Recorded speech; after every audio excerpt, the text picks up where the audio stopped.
10 seconds into the stream, you guys are already being weird. That's cool. What's up, Bill and Mats again, and Jess and Skippy? How are we? Welcome to the stream. Glad to have you here. I was tired of Elden Ring too, Bill. I was really sick of it. But now we've beat Shadow of the Erd Tree. It's done. It's over. We're never playing Elden Ring again. Unless Alyssa and I decide to do a co-op playthrough.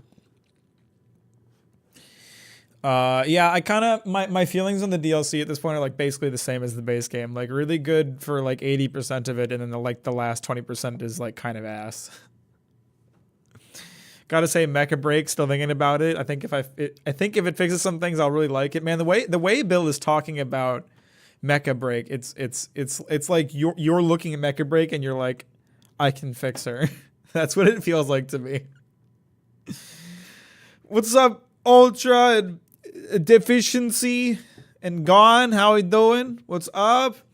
We got ourselves a truck stream coming down the internet super highway this evening, hauling oversized loads of entertainment. Damn right.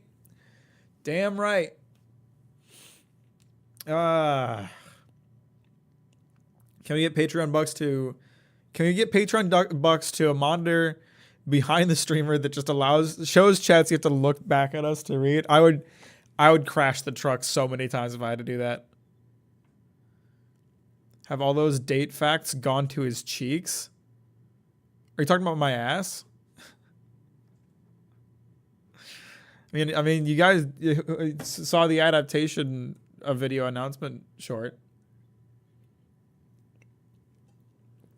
I'm sad I didn't see the sunflower fight because I didn't get to make my joke. What joke? Make it now. It was kind of an ass fight. It was okay.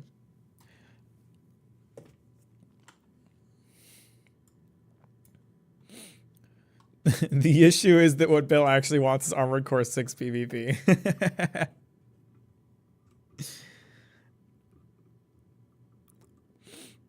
I bet it's Plant versus John May's joke. Is the sunflower slamming its face in the ground a Berserk reference? I'm trying to figure out what you're referring to.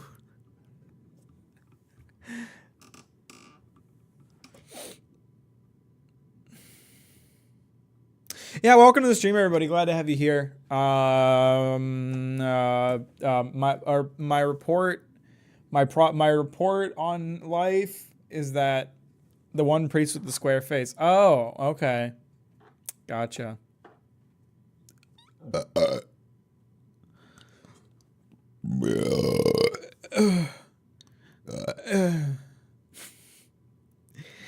I've been making really good progress the past few days on video stuff. I'm fucking banging out video crap. And for those of you that aren't on the Patreon, I just posted a write-up about Persona 3. So if any of you are curious about my thoughts on Persona 3, you can go there. The write-ups are basically like miniature video scripts, pretty much.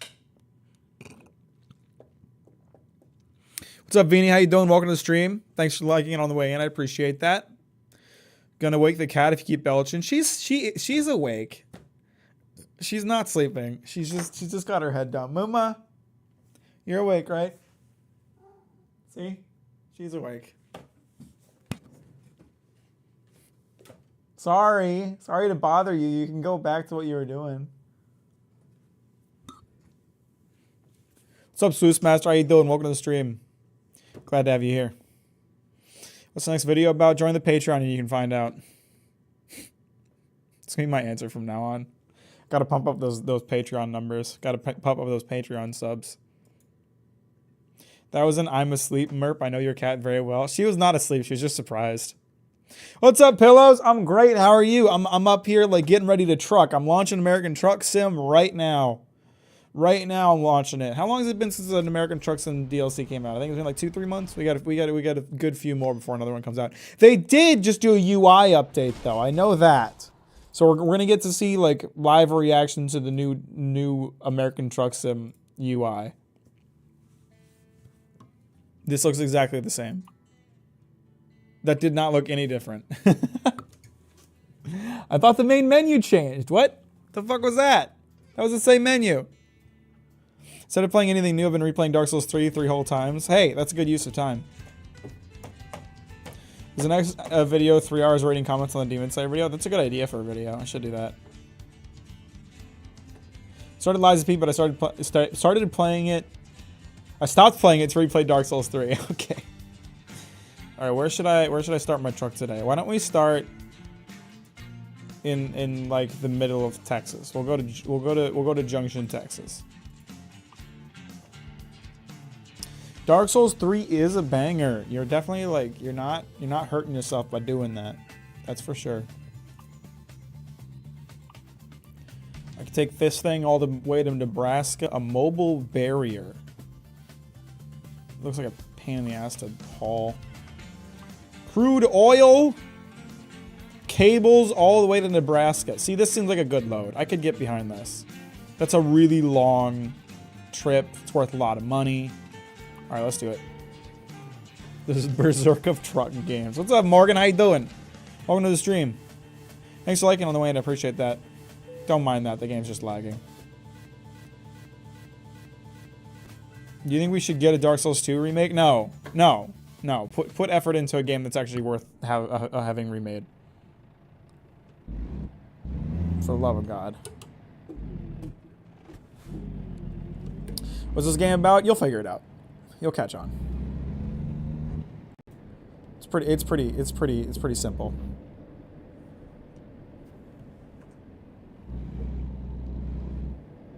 I gotta say that the Cyberpunk expansion is a certified banger so far. I still gotta finish it.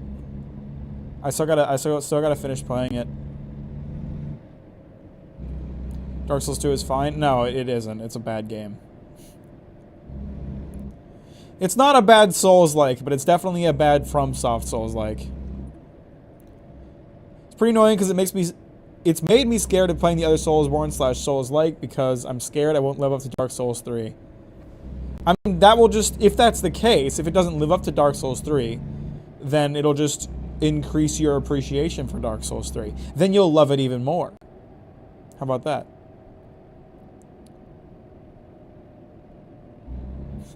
Can we get some red text in the mirror that says, if you can read this, I'm working on the next video, shut up? I'm just going to use, anytime anybody asks me a video stuff, I'm just going to use it as an excuse to plug the Patreon. That's what I'll do from now on. I was surprised, I only got one fuck-ass comment on the short I posted about videos taking a long time.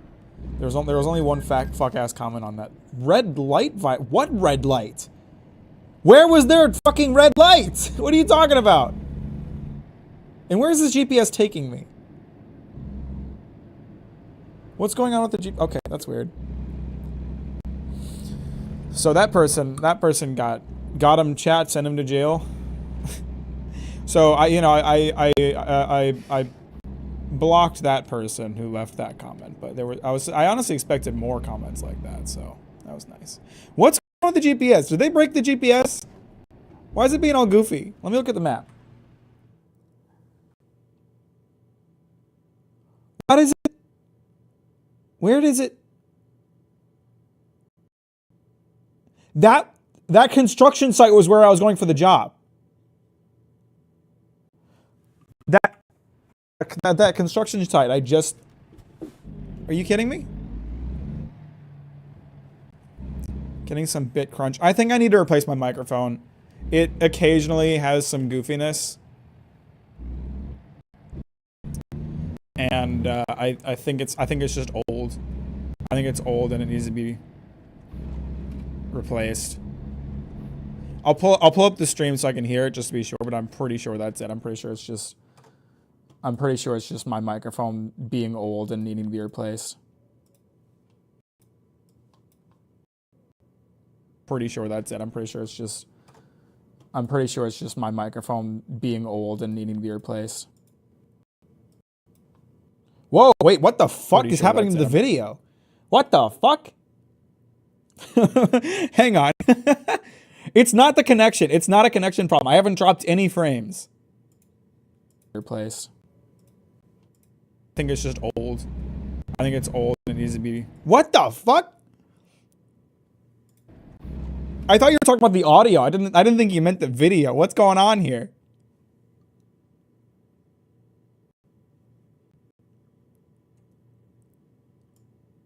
Is it?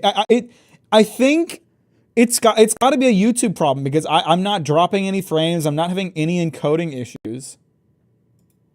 Okay. YouTube always gets mad at me because I stream at a really high bit rate. Maybe if I drop the bit rate, it'll improve the quality. I kind of don't know why that would work, but we'll try it. I'm going to drop it down to 10K and see what happens. You guys let me know if that keeps happening.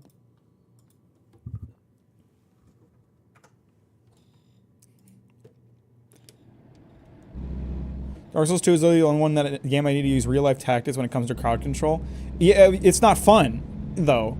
The gank fight after gank fight after gank fight isn't fun. It sucks. It isn't fun. You can give me whatever like defense for it you want. It isn't fun. And all I care about is that it's fun. What's up, Humbug? How you doing? Welcome to the stream. Thanks for liking on the way in. I appreciate that. FYI, Humbug, we may be having some technical issues. I found it fun, though, lol. Well, you're wrong, and my opinion is better than yours.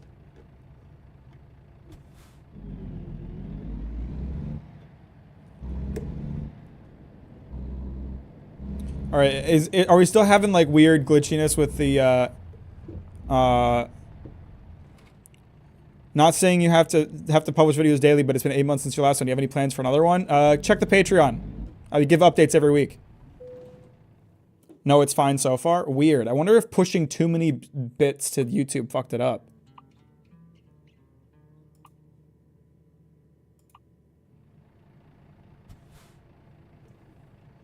Where am I picking this up? Is it... It's that thing over there. Okay. I think I'm going to need to... How do I get over there? I'm going to go this way. I hit something. My bad. I started reading JoJo Part 7 and I get the hype behind it now. Yeah, it's pretty good, ain't it? It's pretty well done.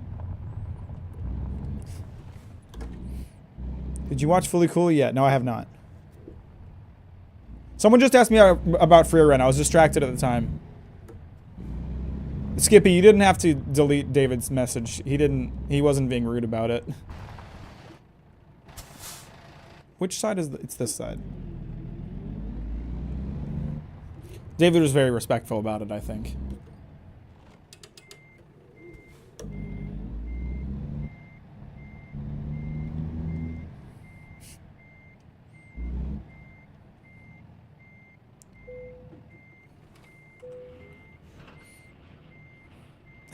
You can't drift with this thing. We're not gonna find out because I am a very responsible driver.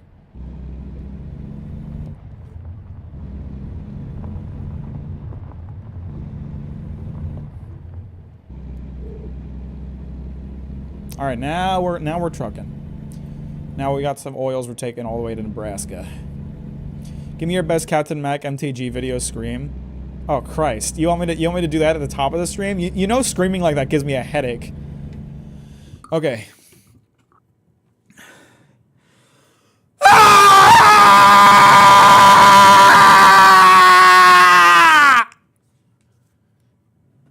Ugh, it like recoils throughout my entire body. Like there's like a pain that like builds up right around my forehead and then like explodes outward. It hurts.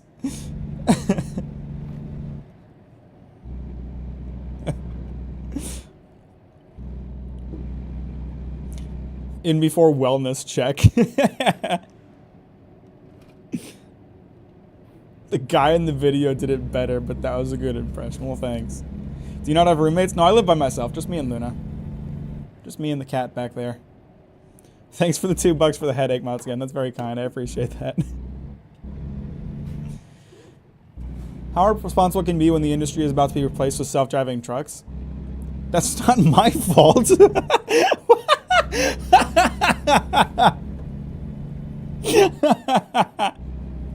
Bro walked up to a truck stop and was like, how responsible of a driver are you when something completely out of your control is happening?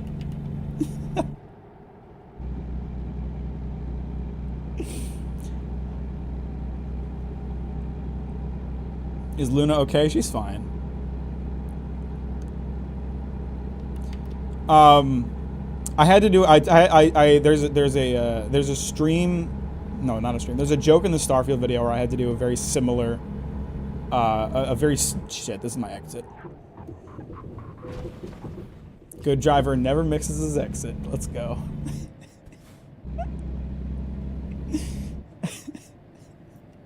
And Green's gonna get mad because that's not the quote. Shut up. No one likes your misinformation. No one likes your liberal misinformation.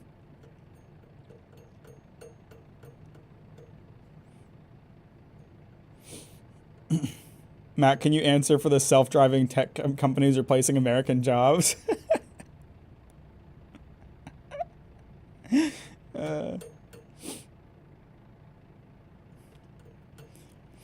Who's your all-time favorite villain in fiction? Never in my life have I been as erect as I am now.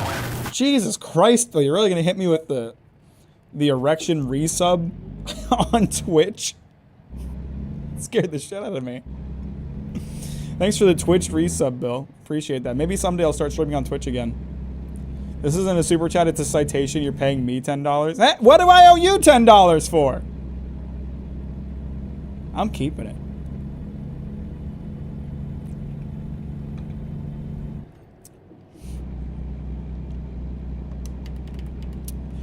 Matt, can you defend China? Not any particular part, all of China for the last 5,000 years. All I'm saying is that when China counted Taiwan and Hong Kong's Olympic gold medals as their own, I think that was fair.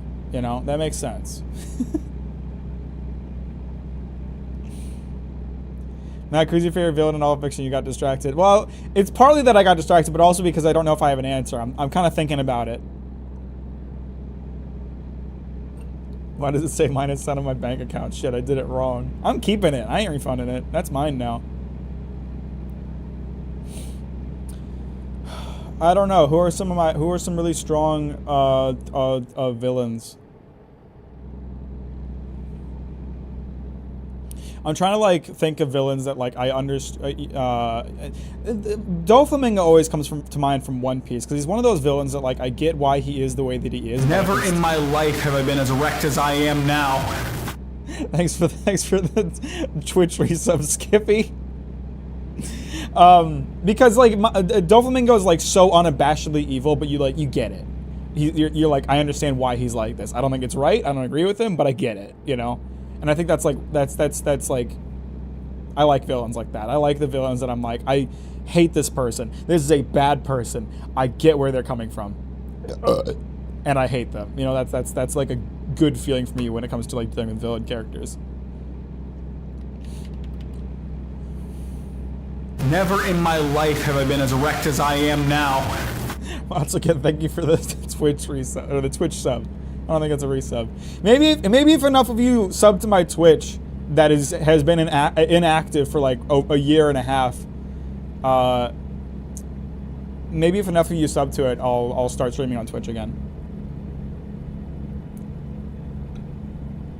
You never know. Could happen.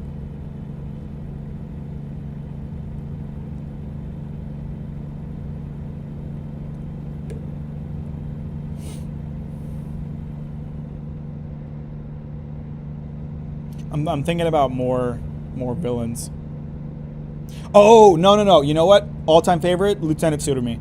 Lieutenant Tsurumi in Golden Kamuy. I think it's like hard to get better than that. Because, he's such a piece of shit.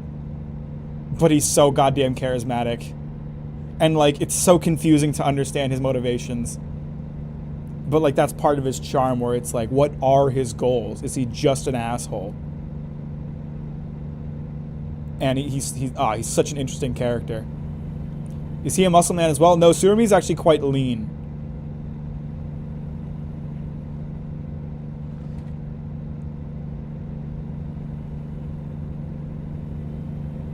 I wish we had channel points for maid outfit. Rest in peace. Tsurumi is hot though. He's just not muscle man hot. That's Tanigaki. Why are you guys going so slow? It's 75 on this road. Why are you driving not 75? I'm going to go ahead and pass you. You're driving like an idiot. And I'm probably going to make you slow down. Because I'm cutting in front of you I don't see anybody in front of us at the moment. Can't see too well, though, so there could be someone coming up over this hill. I think I just got lucky. Okay, now the speed limit went down, so I'm going to get in trouble if I don't merge soon and then slow down drastically. Oh, shit. Speed limit's going down again. I just did a bunch of passing only for the speed limit to dive. I love when that happens.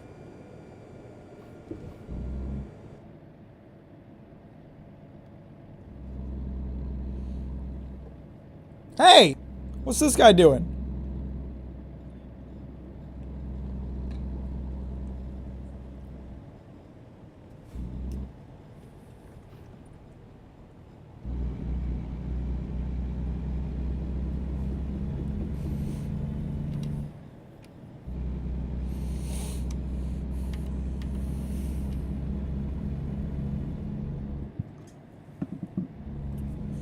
So what's everyone been up to today? What have you guys been doing? What kind of foods you been eating? What kind of activities have you been engaging in? And how many of you liked the stream? Have you liked the stream? You better like the stream. If you don't like the stream, your mother won't love you anymore. And if your mother doesn't love you, then she never will. Playing Truck Driver Simulator like it's GTA? Am not. If I was playing American Truck Sim like GTA, then I wouldn't play American Truck Sim.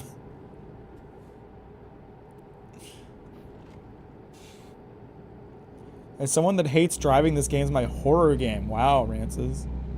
Didn't know you were a truck racist. I love driving personally, so I enjoy this game. I've been drawing feet 24/7 because I don't know how to draw feet. Oh yeah, I'm sure that's the motivation. Oh, I don't know how to. That's why I have 4 sketchbooks full of nothing but feet pics. It's cuz I'm learning. It's a study. I promise. I walked 8 miles today. Where to? Just to school and back.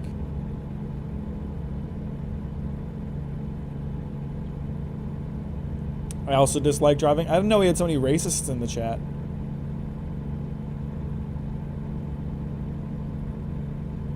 Why is everybody going below the speed limit? I'm not even at the speed limit yet. I'm working my way up to 70. Why are you braking so suddenly? Where are you turning? Nowhere. You were just merging. Why did you brake? There was no one in front of you. You had no reason to brake.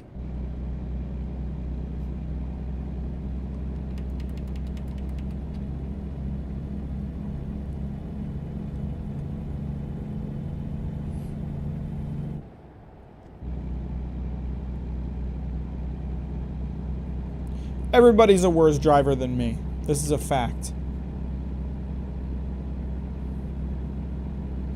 I always hate driving. What's all the driving hate in the chat? Driving's fun. And Max, since there has been a lull, can we finally address the allegations? What allegations are you referring to? You'll have to refresh my memories. You'll have to put it in text form. I also hate driving. Half the chat hates driving. Matsugan gets it. Matsugan's with me. Driving's lit. Driving's fun.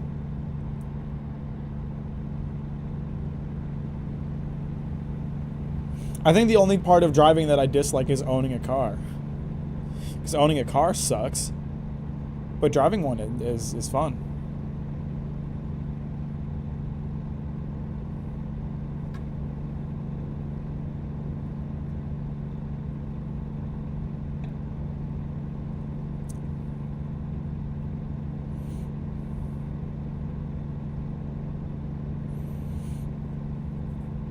I'm honestly so glad I'm done with Elden Ring. And it's a bad thing that the game made me feel that way. Can you address the allegations you purposely delay uploads to show your Patreon? That's true. That's true and funny.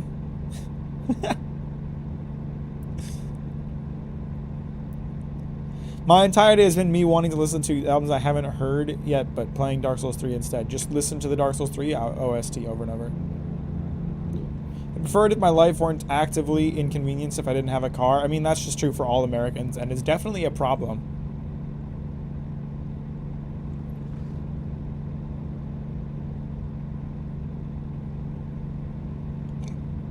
I would not want to drive a motorcycle. If for no other like, there's the safety aspect of it that sucks, but the aspect of it that I think would make me want to do it the least, let's fucking throw up, is just that it looks really uncomfortable. I don't know. I've never been I've never driven a motorcycle before, but like being in that like position, that like seated position for like however long you're riding, like exposed to the elements with a fucking helmet on your head, it just seems uncomfortable. I like driving, I like cranking up the tunes, kind of sitting back in my seat, one hand on the wheel, the other hand on my cock, just relaxing and driving, you know? That's what I'm about.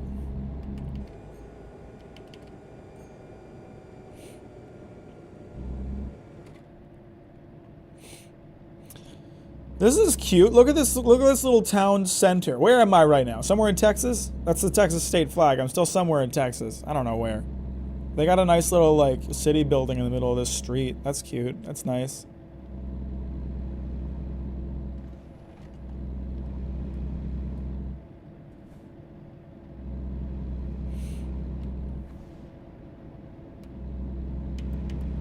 Veering dangerously into the next lane over while talking about the safety hazards of motorbikes is wild. What what are you talking about? There was no one next to me. I looked in my blind spots. Those streets are horrendous in that small town. All right, everybody's doing a lot of backseat riding right now.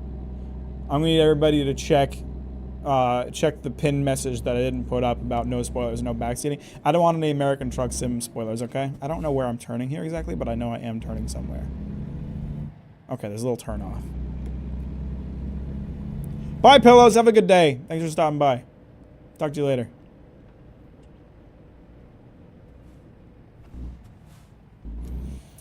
Alright, I'm gonna look both ways, chat. You bunch of pussies. You bunch of cowards. This is a Texas-ass intersection. I don't know what you would call this right now. A junction, something like that. These motherfuckers love their asphalt.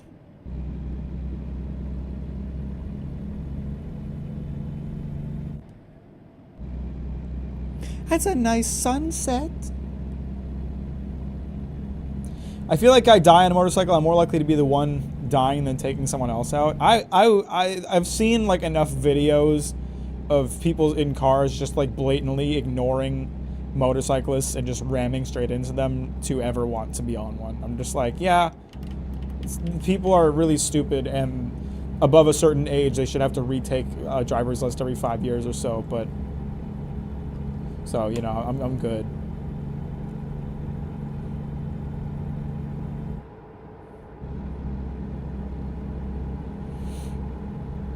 Wouldn't care about these 4 lanes if they didn't just slip through an entirely existing establishment. So, whatever. Now, I was in my teens, honestly surprised I wasn't afraid of driving. My brother's afraid of driving. He still doesn't have a driver's license. I don't think he ever will.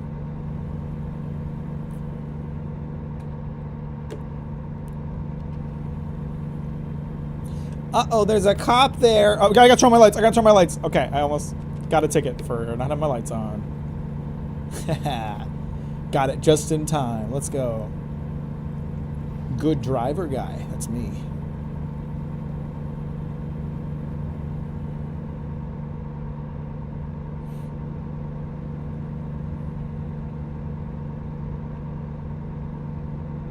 I don't find driving stressful personally. I guess driving can be stressful in like on unknown streets in like an unknown area. If I'm driving around Portland, I get kind of stressed out because like there's a lot of really narrow streets that are always super busy and I don't know them that well. But generally, I find driving very relaxing. I'm like when I get off work, I'm like getting in my car and driving is like my first bit of relaxation, my first bit of decompression. Mac, why you only do truck streams when it's 1:30 a.m.? Why you only be awake for truck streams when it's 1:30 a.m.? Did you ever think about that? Who's really in the wrong here? My parents always told me how much they crashed cars, so I was afraid until I was forced to learn for college. I've loved driving ever since, but yeah, people are crazy, including me. My mom got in like a pretty bad accident when she was a teenager, and I think it's just made her like permanently like super paranoid whenever she's in a vehicle. Like she just like gets so freaked out by what I would consider to be really minor things. Like you'll get a little bit too close to the car in front of you, and she like flails her arms out and like reaches for something to grab onto. It's like some PTSD shit. And I'm like, Mom, there's still like a full car length in front of us. We're fine.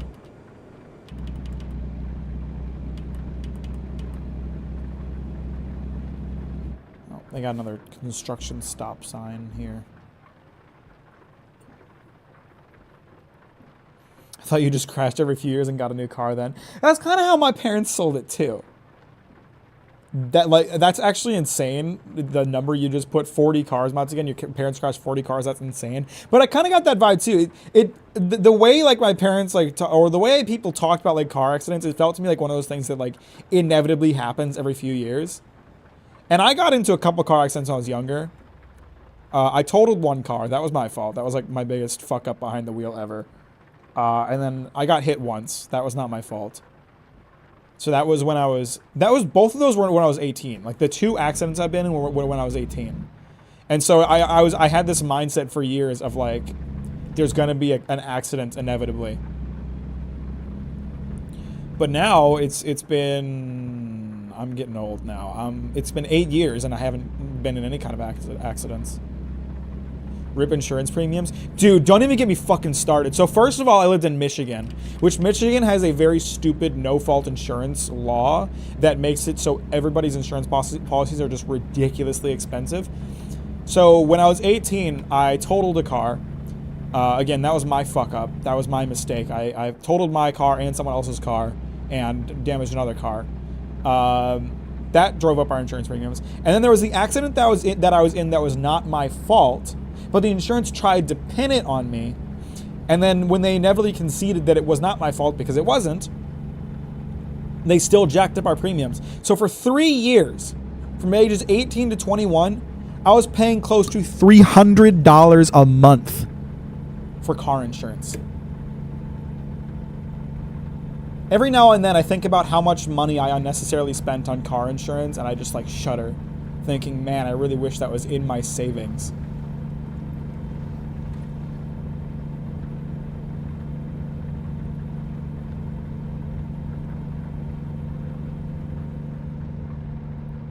Paid that much when I owned a Lexus. I paid that much when I owned a 1999 Toyota Avalon. The same car I'm driving now that I pay about $50 a month for insurance for. My Michigan premium paying hard eggs at this. It sucks. Michigan sucks for car insurance. It's the worst. The average length of... Hang on, I gotta look at the road. The average... Shit, where's that message? I keep losing it. The average length a person owning a car is 7 years. All right, I'm on 8 years on my current car. How much longer we got? Honestly, like I'm less afraid of losing that vehicle to an accident than I am to it just not working one day. Because it is old. It is an old vehicle at this point. Man, you can hear it. It really does suck for that one thing. Don't give me that it really does suck for that one thing. Excuse me. Michigan sucks for a mountain of reasons. Don't try to excuse yourself by being like, oh yeah, Michigan does suck for the insurance policies in particular. No! Michigan sucks in general, man.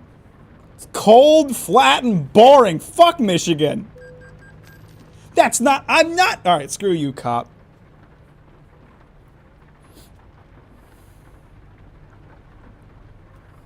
I hate Michigan. I don't miss it at all.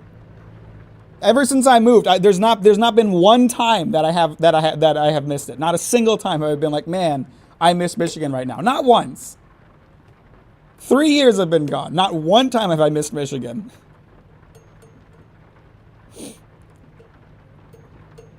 Doesn't Michigan have all those lakes? Yeah, it's surrounded by the Great Lakes.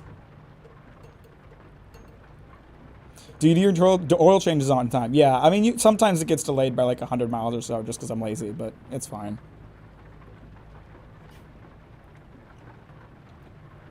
It's not that big of a deal. Cold is good. No, it isn't. All you people, all you cold lovers, I hate the cold. I hate being cold. I can live with being hot. I can live with being hot. I'm fine with it. Desk Sin, subscribe to the Patreon if you want to find out where I'm at with videos.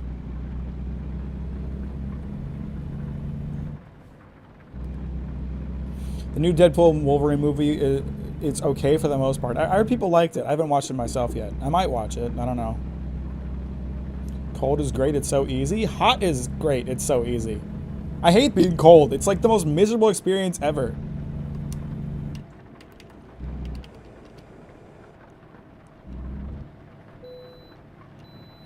Yay! I can bypass the way station.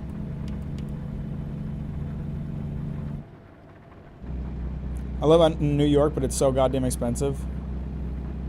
Cold is S tier. No, it's not! Hot is not worse. You guys are just wrong about this. I would rather have non-stop back-to-back 100-degree days than suffer a single day below 40 degrees. I hate being cold. I hate it, I hate it, I hate it.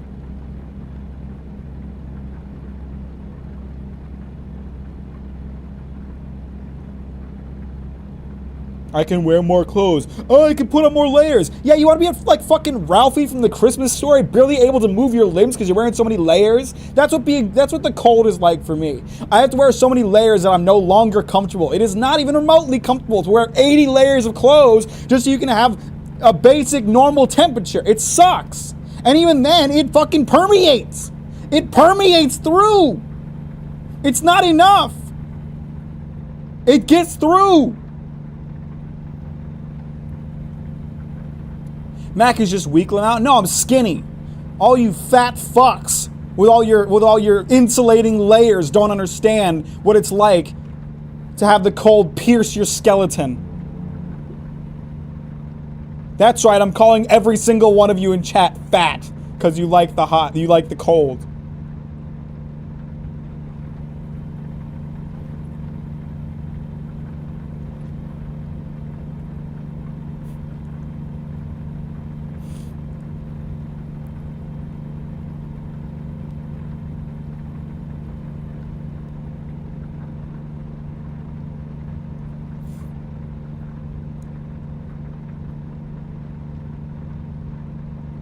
The plants survive the cold here. The heat is literally killing plants here. Just because it's true, didn't mean you need to say it. Alright, well your plants are weak, okay? Your plants are weak. There's plenty of hot surviving plants. Y'all ever hung out in a desert? Y'all ever seen a cactus? I think you don't give a shit how hot it gets.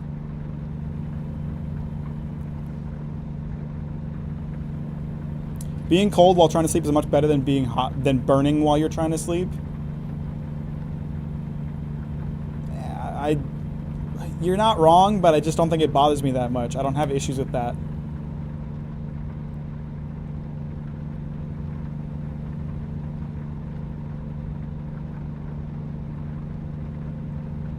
Kevin Mack endorses global warming.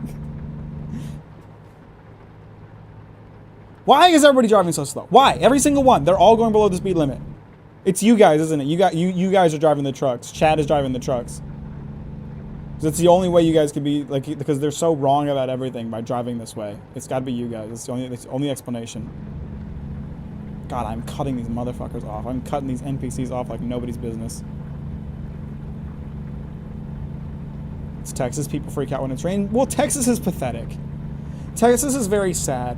I've seen the images. I saw it like last winter, or a couple winters ago, when there was like a quarter of an inch of snow. You could see through the snow. It was practically already melted, and there was like a 5-car pileup.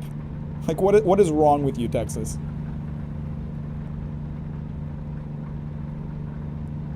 It's too hot. That's why they're driving slow. I'm sure they have AC in their cabins.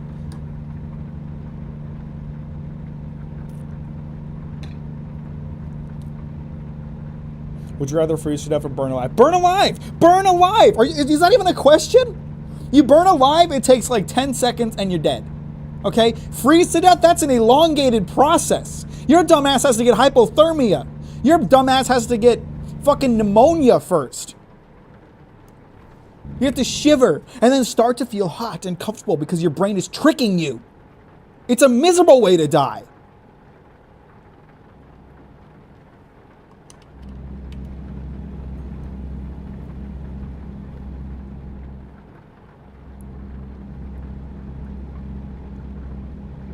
So many people don't replace their tires on time, or because it rarely rains. People think, oh, the road is slick, better slow down to under 20 speed limit. That's sad. Not true, Mac. Darth Vader was burned alive. He's not fucking real.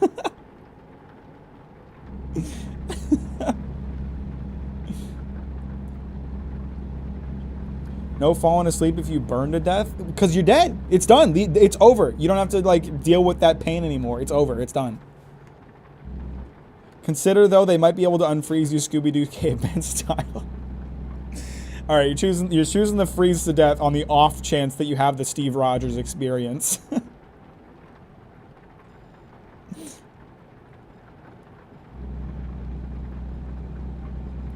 He's real to me, Mac.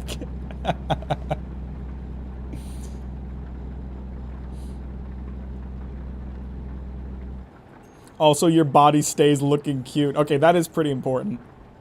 That is pretty important.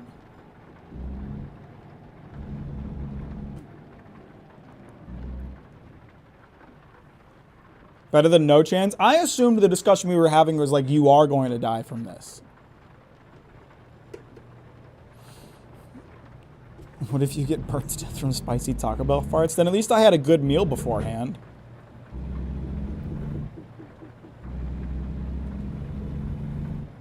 Think how good truck streams will be in 100,000 years. 1,000 years, it'll be like a full body experience. It'll be able to, like, it's not just VR, so you can feel the road beneath your wheels. I agreed with Mac, but then he called me fat, so I changed my mind. The truth hurts. I know. The SAO of truck sims, you get stuck in the truck sim. You get stuck in the truck simulator until you complete 1,000 deliveries. What's up, Noel? How you doing? Welcome to the stream. Thanks for liking it on the way in. I appreciate that. Are we pirates, but instead of a ship, it's a truck, and Chad is the crew, and Mac is the captain? It's literally like I'm sitting up front driving. You're all in the trailer of the truck, like bouncing around with every bump in the road. And screaming at me. That's what it feels like, at least.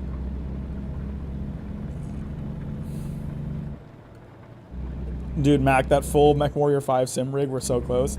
I would love to do, like, when I get enough money, just do, like, a truck sim setup where the whole stream background looks like I'm in the cab of a truck. God, that'd be lit.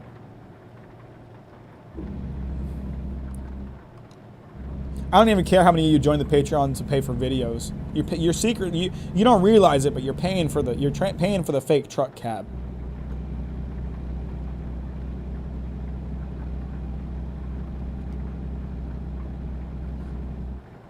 I agreed with Mac, but then he called me a slur and slapped my puppy. I don't remember that. No comment. I don't recall.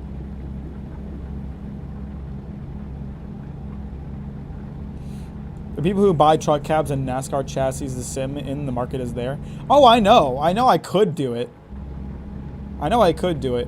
But man, it's like one of those things that like I feel like I need to dedicate an entire room in my house to doing that, because you're not moving the cab of a truck on a regular basis, you know? I can't just move that out of the way when I don't want to use it.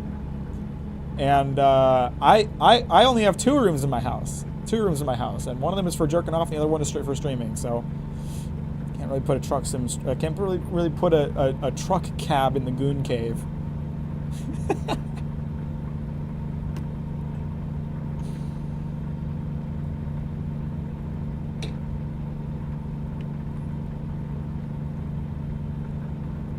If I ever win the lottery, I'm buying you an actual truck. If I ever win the lottery, I'm going to quit streaming and just become a trucker. I win the lottery. I choose a more demanding job, a more demanding lifestyle.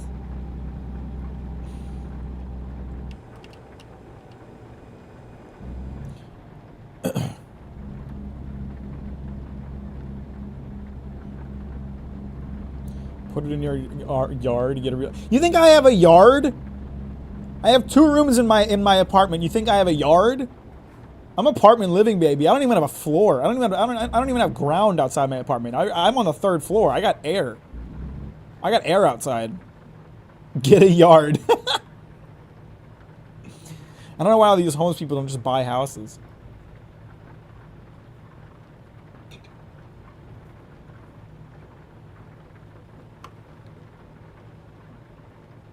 Put it on the roof.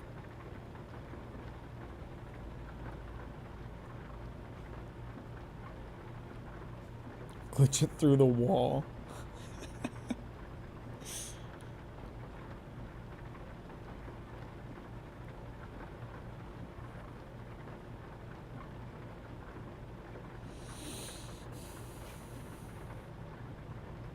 Is it still raining? It is still raining, I think. Oh yeah, it's still raining. It's raining lightly.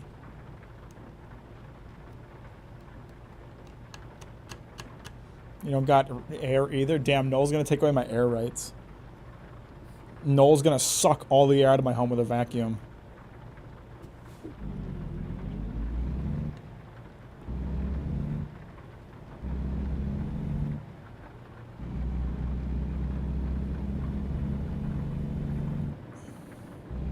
Driving the rain, put on some ambient music. What, you want music? The screeching sound of my voice isn't enough for you? That's not relaxing for you? Is that what's going on? I don't understand what the problem is. Oh, your boy's gotta take a nap at the next nap location.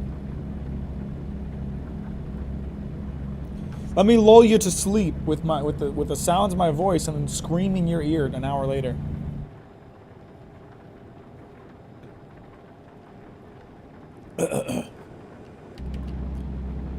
Anyone seen Punchline? That anime where for kids sees panties the world will end? Man, I watched that like years ago. I don't remember it. I don't remember it. That was a long time ago. One screeching sound of country music. Sing something, Mac. What? No. No, I refuse. Bring out the audio copyright, boys. You want me to get really close to the mic and scream audio jungle every few minutes? Bro, is there an option for drunk driving? Yeah, if you like get a bottle of Jack and start drinking it. There you go.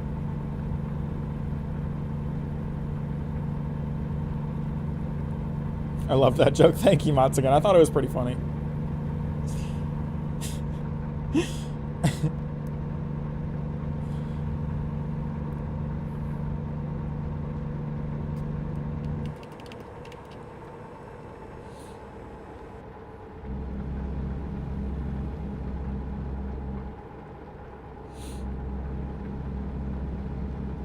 How about if we donate enough? What, to get me to sing? It's not gonna happen. Listen, I sing on my own terms, not when you ask me to. I sing for myself, not for any of you.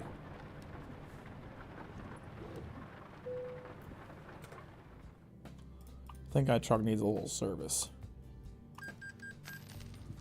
There we go. What if I subscribe to the Patreon?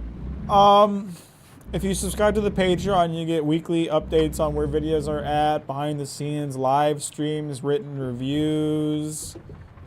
You get your name shouted out in videos or a doodle in the video, depending on what tier you subscribe at.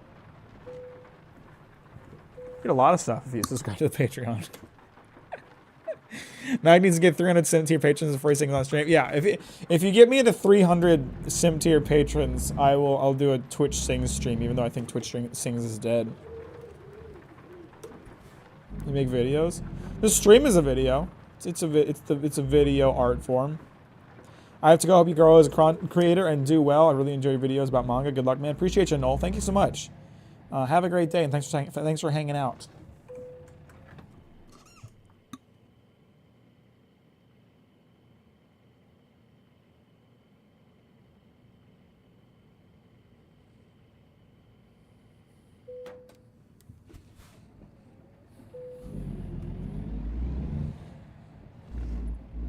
Let me just scooch on past here. There we go. Yep, just drag the wheel past that. Almost there.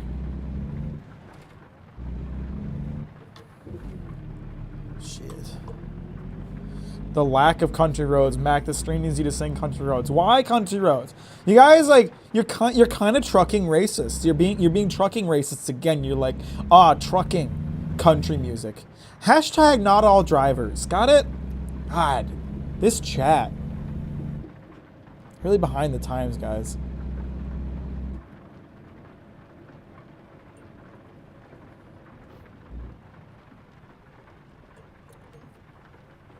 It's 3 a.m. here, but man YouTube. Okay, sleep well or whatever you're gonna do.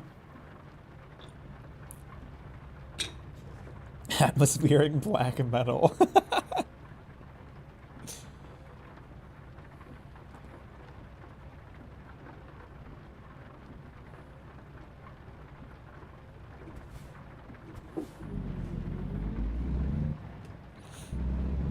You just turned from dusk till dawn. You just trucked from dusk till dawn. Ooh, that's legal truck, Mac. No, I just slept.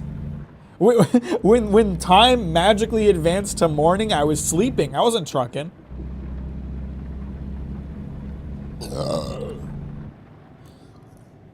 That was not trucking. I was not trucking just there.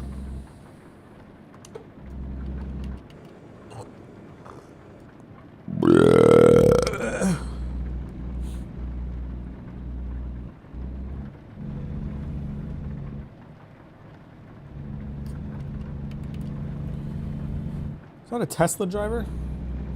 Look, like maybe we wouldn't be so truck racist if you truck never stop hitting anime pro tags. You creating too many isekais. You watch them, don't you? Do not bite the hand that feeds.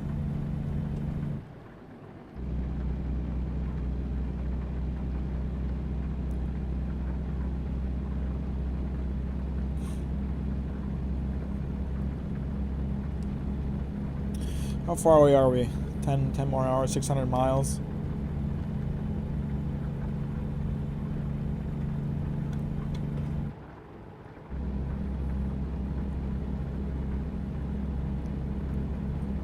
This whole stream is just a trucker in search of the anime protagonist is delivered to another world. This entire stream is a schizophrenic trucker bringing cable across the country while talking to his invisible chat members. Since you all are all AI generated after all.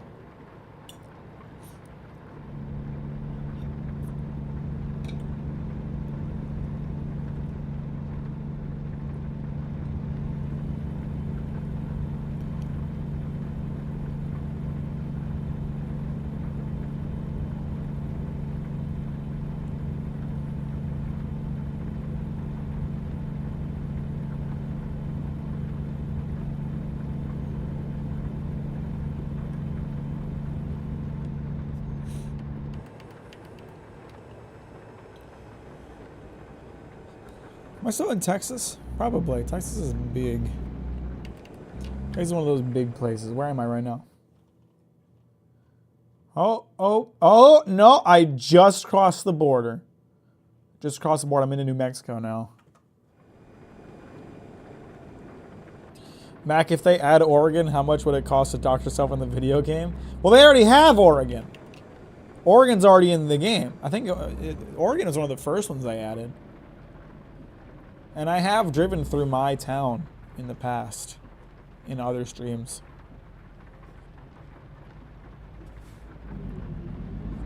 I think I did a stream. I can't remember. I think I did a stream right before I moved to Oregon. I did an American truck stream where I like simulated the drive by driving to Oregon in the game. I couldn't drive, I couldn't drive from Michigan to Oregon because Michigan isn't in the game yet, but I did like do a driving to Oregon stream, I think. Little practice run for the real thing, you know?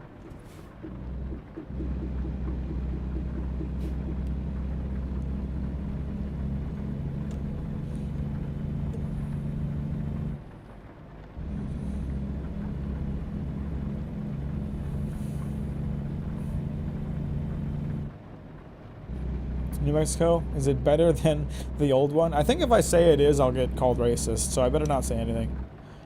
All I will say is Breaking Bad. If they add New York, I'll send you my address and you can dox me. Let's go. Skippy doxing stream. I mean, they're gonna add, if they keep adding states, they will add New York eventually. It'll probably just be like 8 years from now because they release a new state every like 6 months.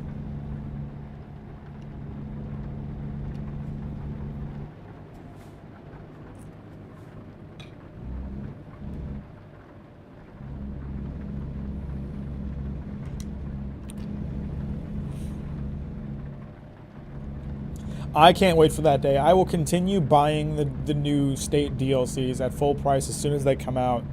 If it means that, you know, giving them enough support, we will eventually be able to cross the entire United States.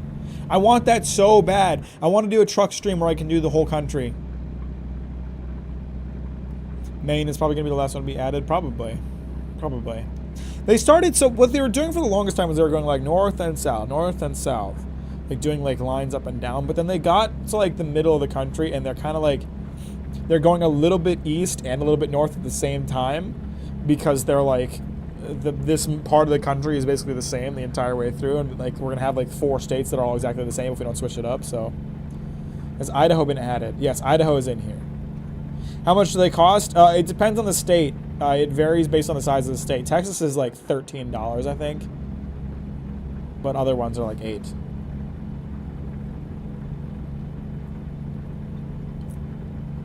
I can show you guys the map of everything that's been added. So if I remember correctly, the game launched with just California, Nevada, and Oregon. Actually, Oregon may have been a base state. I don't remember if that one got added later. It's either that or it's California, Nevada, and Arizona. They've since Washington. They've added Washington, Idaho, Montana. Utah and Colorado. That's Utah. This is Colorado. That's Wyoming. Texas. That was a big one. Oklahoma. Nebraska's up here, and this one is fuck. I don't remember. It's one of them. That's for sure. But yeah, so now they're currently working on not Louisiana. They're working on Missouri. This is Kansas. That's what it is. Kansas. They're working on Missouri.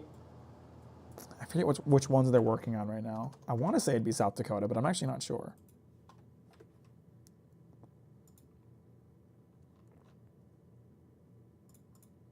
So they're working on Arkansas, Missouri, and Iowa.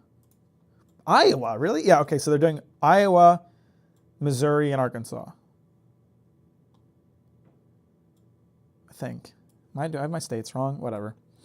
So they're starting to push west instead of north. They were going north for the longest time, now they're pushing west. So I think like eventually like the releases, the time between releases is going to like reduce because these states are a lot smaller than these states. Like they've already done like almost the majority of the country. And these states just get smaller the further east you get. That's East Mac. I know, I'm looking at the east. Did I say west? I meant to say east. I think when they get up into like these areas, they'll start releasing like packs of states because they do that with Euro Truck Simulator. They release like packs that represent like a few different countries all at once. So it wouldn't really make sense to do like a New Hampshire DLC because that's fucking tiny. But if you did like New Hampshire, Vermont, Connecticut, Rhode Island, and Massachusetts all as one, that would make sense. It would make sense to do it that way. Why would you want to drive in Missouri? It sucks here because I want to drive across the whole U.S. It's so funny, like when they announced like the Nebraska DLC, a lot of the comments were like, "Why are you going to make a Nebraska DLC? There's nothing in Nebraska." And it's like, yeah, but they're not just going to not do Nebraska. What do you think? You're going to drive into the border of Nebraska and teleport past it? You got to be able to drive the whole thing. That's the point.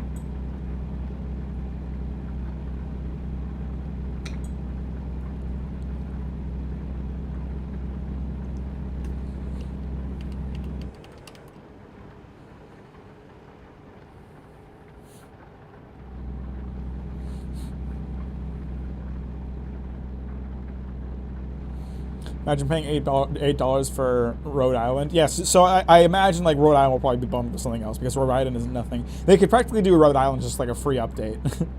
They should give New Jersey away for free because of how fucking awful that state is to drive in. They do it as a punishment. It's like, congratulations, New Jersey's in the game. It's a required update. You can't play the game without it.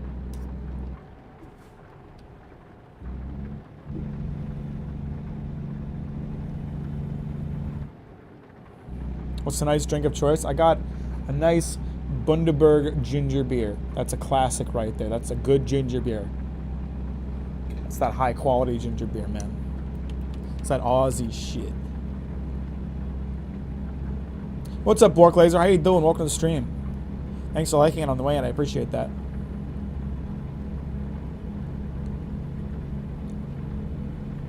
And I have a slice of red velvet cake in the refrigerator that I am super excited to eat. Ugh. Ugh. I want it. Oh, I want it. I want that red velvet. All right, I'm gonna try. All right, we haven't had any problems with the stream, I don't think. I'm gonna try jacking the bitrate back up, just to 15K. You guys let me know if anything is weird. Try that. Cause like I originally jacked up. I started jacking up the bit rate around the time I was playing Armored Core because I would watch back on the VODs and be like, holy shit, it just melts anytime I'm moving at all. Because the game is so fast paced. And I really noticed the improvement during Elden Ring in particular. Like the quality of the VODs went up a lot thanks to the bitrate increase. So I'd like to keep streaming at that high bitrate, but if YouTube's gonna start fucking with my stream as a result, then that's not good. Can't have that.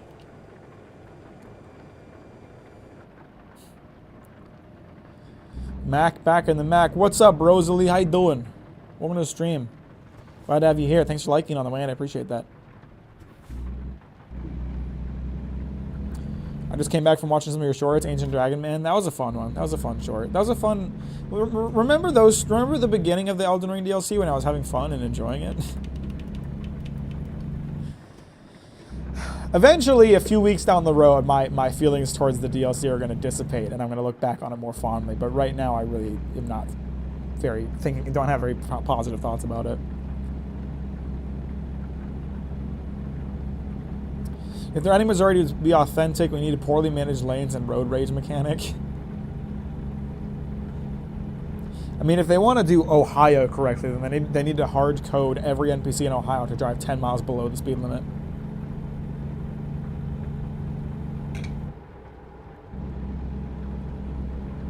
I'm drinking a nice, refreshing, locally brewed root beer myself. Man, a nice local root beer is pretty lit. It's hard to go wrong with root beer. Pretty much all root beer is good, but like a nice, authentic one, that's quite good.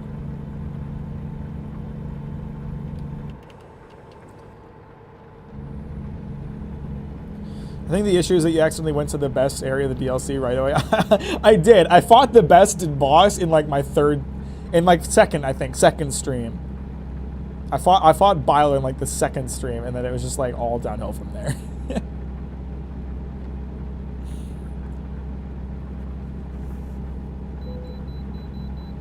I don't want to go to the way station. I don't want to. Where is it? Is it up here? It looks like I had to pull into the ramp for the next. Excuse me! Guy was coming right at me. This root beer has honey in it. Ooh, that's a nice addition.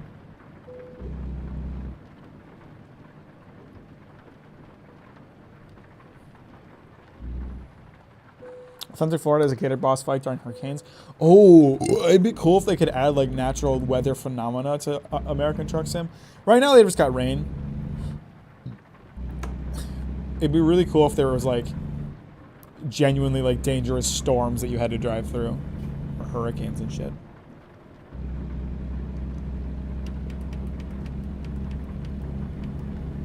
Or blizzards. I hate driving through blizzards in real life, but driving through them in a video game can be fun.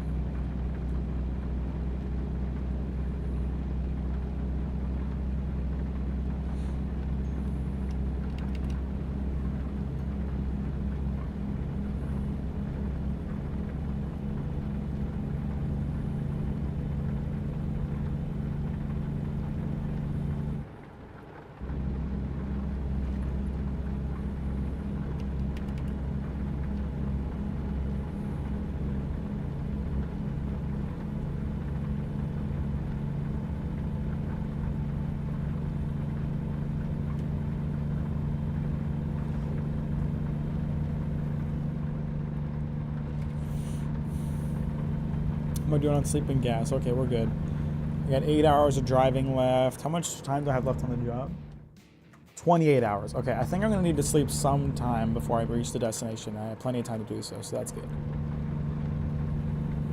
Sometimes you got to plan it to like sleep before you need to, just so you'll have enough time. They should add geese, those birds of realists. They should add animals for you to either run over or avoid at your own discretion, and a karma system that goes up or down depending on whether or not you tried to avoid hitting the animal. And the karma determines whether or not the people around you are good drivers or not. And I'm full of good ideas. They should hire me for the dev team.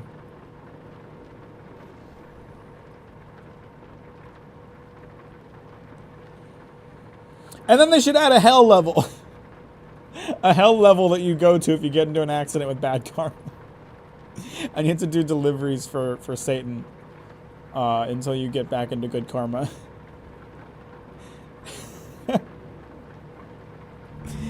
Hell Trucker would go hard. Hell Trucker would be a fun game.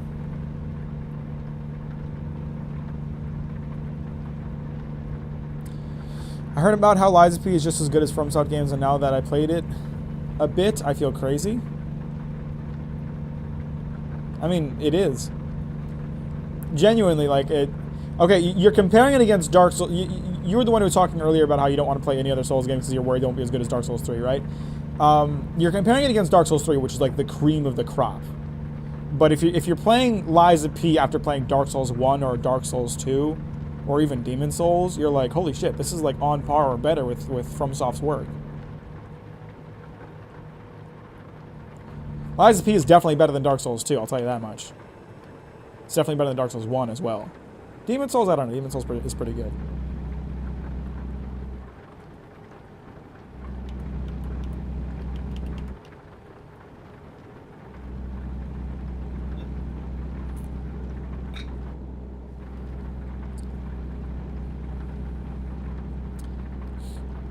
I've definitely come across people over here that use roots to flavor mead, but I'm not sure if that's the same as American root beer.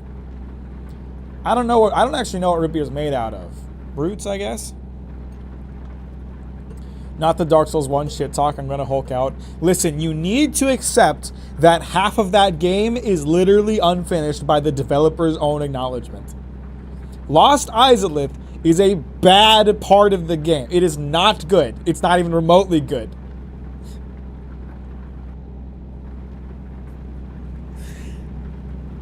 The Crystal Cavern? Are you kidding me? The Crystal Cavern?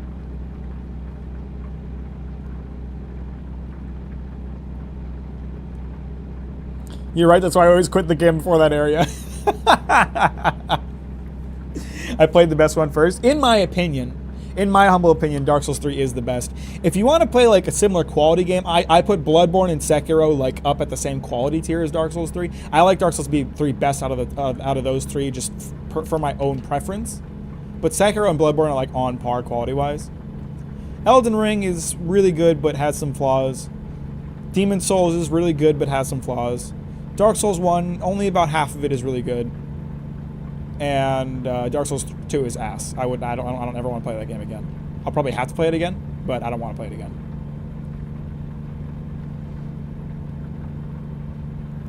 Dark Souls at its worst is still better than most games. I would disagree with that. Dark Souls 3 is the best mechanically, but as a whole package, Dark Souls 1 is a masterpiece. No, it isn't! Stop saying Dark Souls 1 is a masterpiece. Lost Island, Crystal Cave. Those parts of the game suck and are ass. They are terrible. Yes, the first like half of that game is very good. There's an entire other half of the game that you are willfully ignoring that sucks.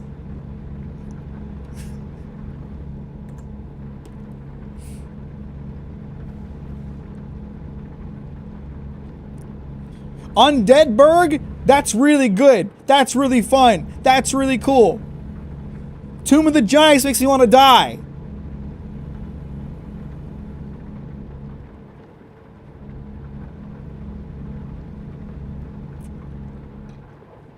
Ornstein and Smo is the best. No, it's not. Ornstein and Smo is regarded as one of the best bosses in Dark Souls 1, and it doesn't hold a candle to the bosses in the other games. It's pretty ass. If you ask me, Gwyn is a much better fight.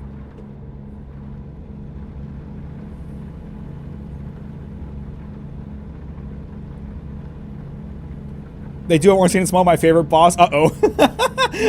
I didn't see that message before I started shit talking. I'm sorry, Rances. Ornstein and Smo is a bad boss. It is not good.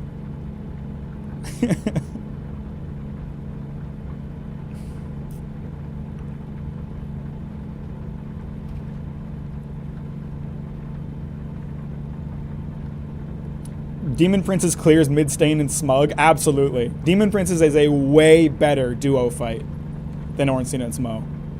Or the two Guardian Apes. The double Guardian Ape fast from Guardian Ape fight from Sekiro.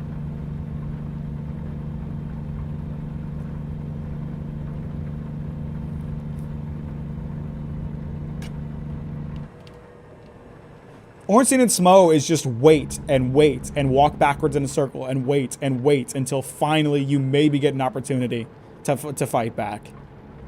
The second phase is way easier than the first phase because you don't have to wait constantly for there to be a magical opportunity to let you attack back. It's not even hard, it's just a matter of patience.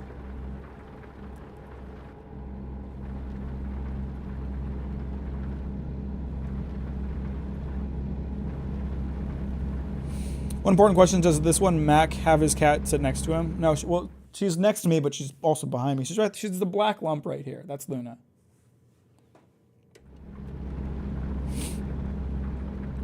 It was really funny watching Lacey fight them. She was not having a good time with that. She hated them. I'm just not as swayed to enjoying something just by the moment-to-moment gameplay. Like, Dark Souls 3 is a better game mechanically, but I literally never think about it. Dark Souls 1, I never stop thinking about it. I don't know what to say. I wouldn't really call that like an argument against it as much as it is just like a vibe thing. Like you just like it more rather than it like being better. I don't know. What's up, Dirk? How you doing? Welcome to the stream. I don't like the cards for a great tree, crystal, sage, peaks of the ape, or high lord Wolnir. I also don't really like the smoldering lake or catacombs and Carthus. All of those are completely valid criticisms.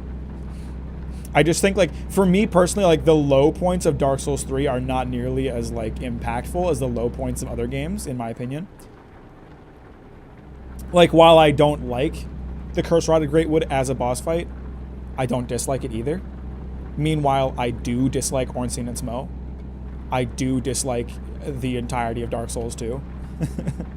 You know, like, the low points of Dark Souls 3 for me are like, it's not my favorite. Whereas the low points of Dark Souls 1 or Dark Souls 2 are like, I fucking hate this.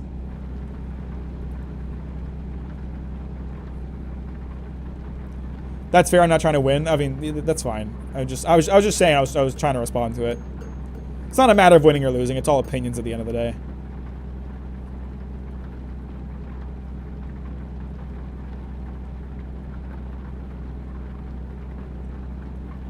Better than double ace is like saying that stepping in dog shit is preferable to eating it.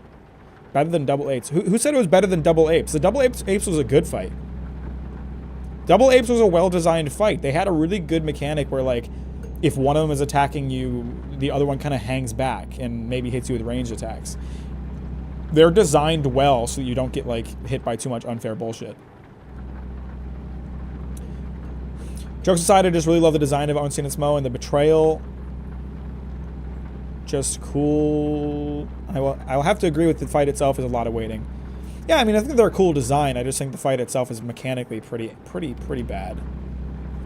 I'll say I don't really fuck with most of the level design in Dark Souls 3 compared to 1. 3 is definitely a more consistently quality experience. The lows aren't anywhere near as low as Dark Souls 1. Yeah, and again, that's one of those things that just comes down to a matter of opinion. Like, for me, I don't really care about the interconnected world thing as much as other people do. I get why people like that in Dark Souls 1. I just don't personally care about it that much.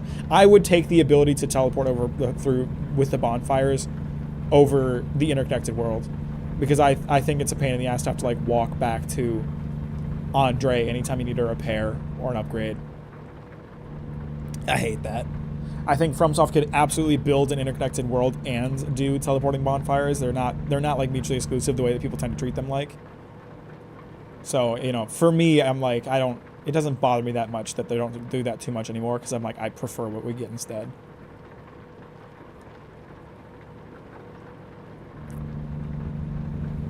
I judge every Souls game, like, based on if they have a woo guy, like in Sekiro.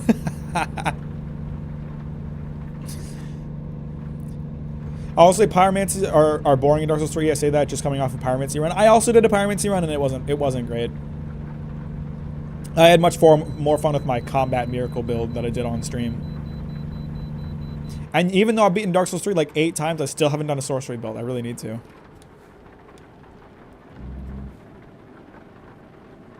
Bloodborne did a pretty good job having both. Yeah, Bloodborne did a really good job having both. There's like several levels that are like very interconnected.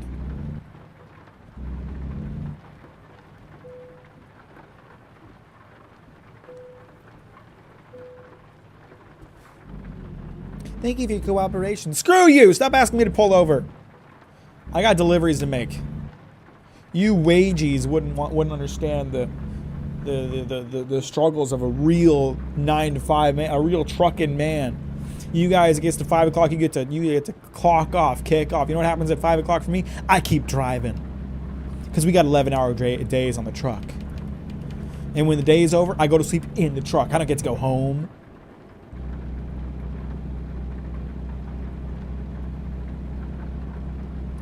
Breaking Mack enjoys Ape Gang Parliament in disarray, but it's a well-designed fight.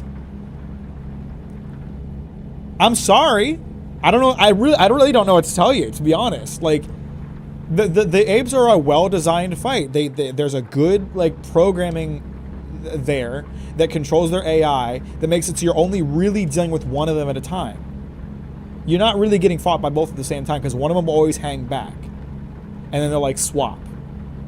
So that's fine. I'm fine with that. What I don't like is like with Ornstein and Smo, where you are their direct target, and there's always one, and you think like, oh, Smo's the slow one. You can get him away from Ornstein and then beat up Ornstein. No, you can't, because Smo will run at you. You really can't break them up. They're constantly on you. It sucks. It's well designed because you can skip and move on to better bosses. It's not a bad boss. You're not telling me anything that's wrong with the boss. You're just telling me you don't like it. You haven't said anything that's actually wrong with it. Bloodborne goes hard, but I don't play it as much because it's too scary. The strongest pyromancers are just variants of fireballs, so while there is a little bit of variety, you're basically going to use a fireball for most of the game. Yeah, pretty much. It's like sorceries in Elden Ring. Every pyromancy is just a variation of a different pyromancy. I was dreading fighting the Twin Princes and the entirety of Archdragon Peak by the time I got to Lothar Castle. Those are both, like, good, I think. Oh my god, I was just at a way station! Can you just call the guy from the last way station and ask him about my truck? I was at a way station like a mile back. Why you make me stop at this one?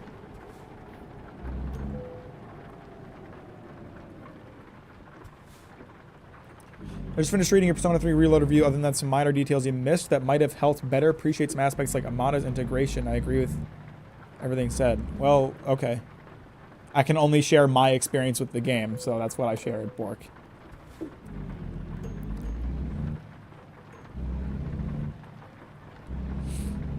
Dark Souls 1 is definitely not like the boss fight game. Yeah, there's a different design philosophy for sure. Dark Souls 1, a lot of the difficulty comes from the level design rather than the enemies you're fighting. Like there's arena hazards like precarious footing or like Blight's Town where it's hard to find places to walk, or Tomb of the Giants where again like you spend the difficulty is in trying to figure out where you're allowed to walk. You know. That a lot of the difficulty in Dark Souls 1 comes from stuff like that. Whereas later games, they put more of the difficulty funds into like the combat design while taking it away from the level design stuff. So it's kind of like a different design philosophy. Like there aren't really any hard enemies in Dark Souls 1 so much as there are like enemies that are in difficult areas to fight in. Uh-oh. I have not seen Noah's video about the Souls series yet. I intend to. I like his videos. But I just haven't gotten around to it. Okay, I should be able to get around this. I just need to go here and here. Perfect. That'll take me around this.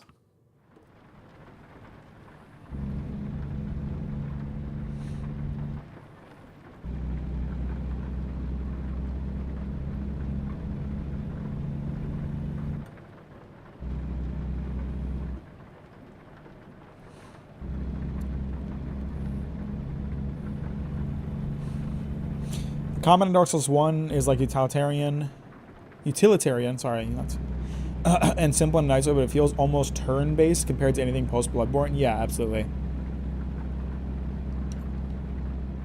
Nobody likes the boss. Nobody likes the boss. I watched 3 video DLCs, video docs on Sekiro, and also frequent its sub, and everyone agrees that the Monkey Gang is the worst boss by far. Okay, I don't know if I would say it's the best boss in Sekiro, but it's not a bad duo boss fight. Again, what you're telling me right now is conjecture. What you're telling me right now is like everybody dislikes it, and I dislike it, and it's ass. But you're not giving me an actual reason for why it's bad. You're not telling me something about it that doesn't work. Okay? That's conjecture. That's you being like, I dislike it, and that's fine. You can dislike it. And I'm not going to tell you that it's the best boss in Sekiro. There's lots of much better bosses in Sekiro. But if we look at multi-enemy boss fights, if we compare it to things like the fucking Congregation in Dark Souls 2, or Ornstein and Smough, or the Valiant Gargoyles in Elden Ring, or the Crucible Knight combo in Elden Ring, it's definitely like one of the best duo boss fights that FromSoft has designed, without a doubt. Because of the stuff that I've told you. Because of the actual reasons that I've given instead of just conjecture.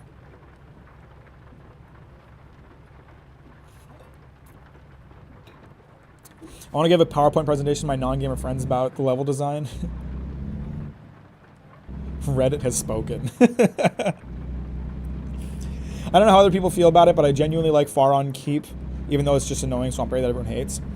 I think Far On Keep is one of the it's definitely like in terms of Poison Swamp levels in FromSoft's wheelhouse, it's not the worst one. It's alright.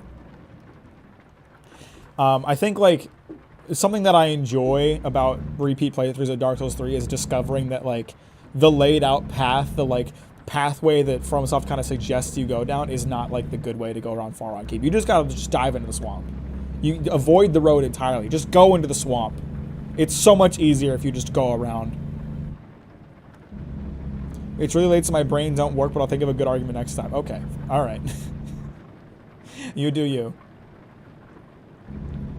At the end of the day, it's just my opinion. You can disagree with it, but it is, is it an amazing boss fight?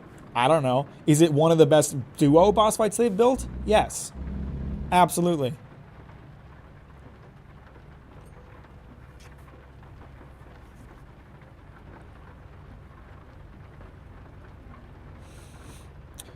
I know this is a hot take, but Elden Ring is probably my least favorite FromSoft. It leans into the interesting parts of both the gameplay.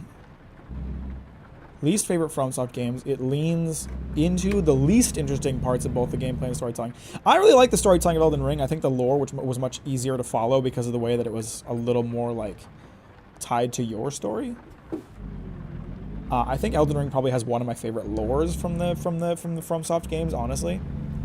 But there are definitely qualms I have with the game, mostly to do with like difficulty scaling and late game boss design and just bloat of the game.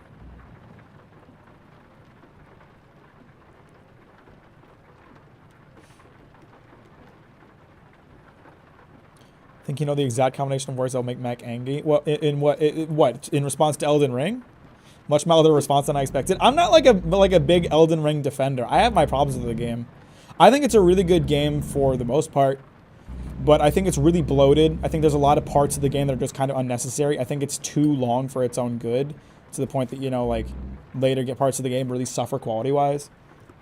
And I think a lot of boss designs are just kind of generally unfair in Elden Ring, and there's some really questionable design decisions with the way the bosses are designed.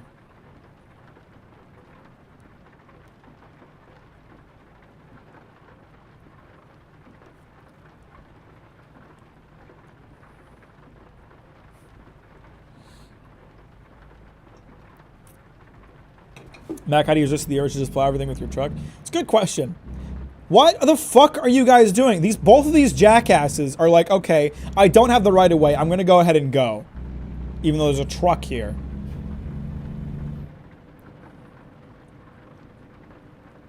Yeah, I don't know why I don't just ram and everything. Every time I watch other streamers play this game, it's like crash fest. But when I play this game, I'm just like vibing. Maybe I don't have the funny gene that makes me just crash into things constantly, but I just generally like just playing the game. Do the monkeys wear cool armor like my boy Arnstein? Are the monkeys thick as my boy Smo? No, then my boys are factually better. See, now that's an argument.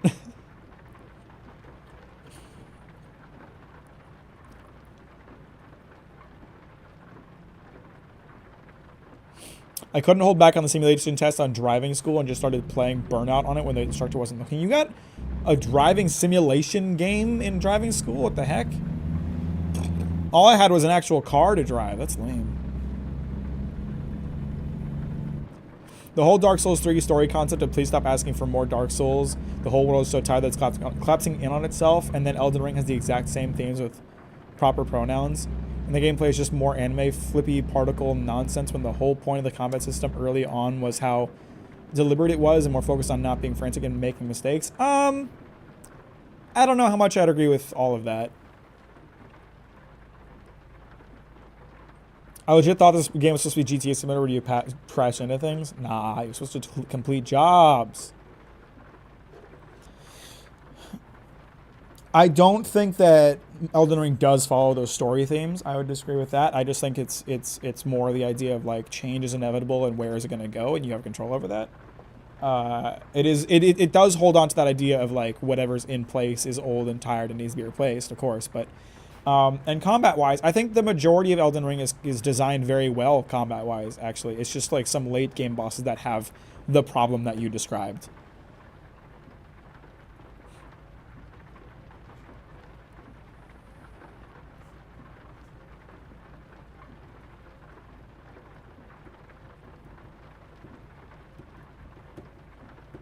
Now it's just like dodge runs and builds. That's why I like Bloodborne more, at least. It leans away from RPG mechanics in favor of the action gameplay rather than trying to do both. I think the build thing kind of depends on how you play the game. Every time like I look up like when I like looked up like tips on how to fight like consort with Rodon, everybody was like, oh, use this equipment, use this equipment, use this equipment. I'm the kind of guy who uses the same equipment throughout the entire game, and if there's a boss that's like tough to beat with my equipment, I figure out how to do it.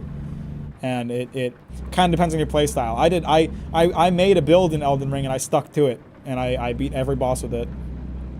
So I didn't need to do any of that like build crafting stuff. I had my one build and I focused on it. Part of my barometer is how easy it is to get twinked by invaders, which I Didn't have nearly as much of a problem with in Bloodborne. Okay, see that's a problem I can't identify with because I just hate PvP in the Souls games and I never do it. So that's like an aspect of the game that I'm not gonna be able to comment on because I don't think I've done a single invasion or anything like that in Elden Ring. No, you know what? I did a couple, but I hate PvP, so I don't do that. I'm glad that Elden Ring made it just optional instead of just forcing you to do it if you have Ember.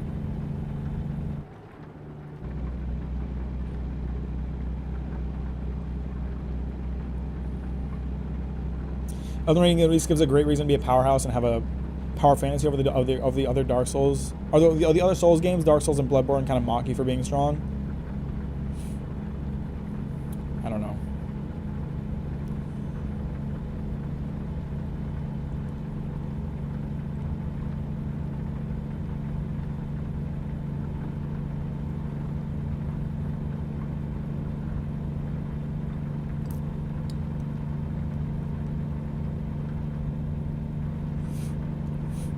I don't deliberately do PvP, but I like co-op with my friends, so I get invited constantly. Okay, yeah. Yeah, I wish they would retire that and just let people do co-op and maybe make adjustments to the game to make it so you can't just steamroll everything in co-op. If you're playing on PC and you have the opportunity to try the seamless co-op mod, I recommend it. Seamless co-op is a ton of fun. Don't got to worry about invasions. You just have a good time with your friends. PvP allows for a random factor, but it's not fun. It's not fun. It's fun to like do a bit of co-op with your friends. I want to do a bit of co-op with my friends. I don't want to do PvP. I understand that doing co-op makes it a little bit easier. I don't give a shit. It's fun.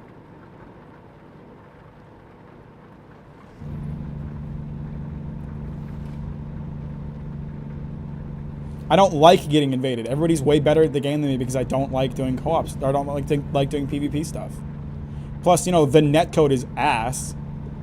So, Mack is an avid competition hater. I really am. I hate it. I don't like it. I don't find it fun. Not even remotely. It's stressful. It's stressful and it's frustrating when I lose. It doesn't like feel good to win to me. It's just like, oh, thank God I didn't lose. I want them to have a proper co-op experience where you don't have to get invaded constantly for the next game. I want it to be an optional thing for the people that like doing that. But I don't want it. I don't want to have to deal with it personally. I want it to be optional. Invaders are like 2/3 of the worst people in the community too. Yeah, they're really not in it for the fun for the most part. They're just looking to like build the meta so they can kill everybody in 2 seconds. Oh my God. Why are you driving so slow? I have a delivery to make, asshole!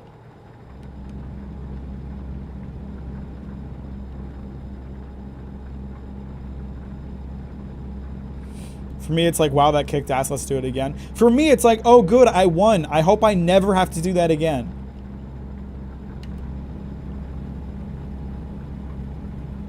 And if I lose, it's like punching a hole through my desk table and getting really mad. Even as someone that likes multiplayer games, I don't think FromSoft gameplay learn well to fun fights against people. Okay, that was a bit of a mess of a sentence, but yeah, they don't have the netcode for it. It's like, it's so buggy, like the parrying in multiplayer in invasions in Dark Souls. Dark Souls just makes me want to die. That's a truck. Those are headlights. Don't mind me. This is not a big deal. I just wanted to get past this truck. He's driving so fucking slow. Phantom range has always been a problem. Yeah, it's so frustrating. Like in a game whose combat is so defined by like that perfect frame timing, that perfect dodge, whatever.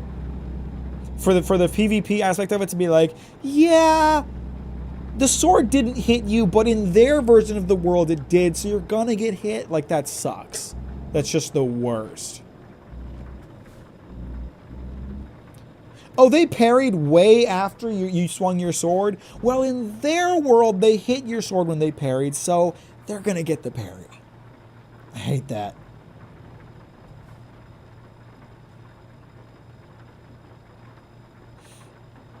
My take is that if any one of the FromSoft Souls style game was the only one they released, it would probably be one of my favorite games. It's only in competition with each other. My haterism comes up. I mean, that's why I just try to appreciate them on their own.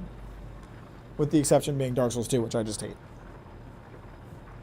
They each have their own strengths and weaknesses. They each have, you know, peaks and valleys.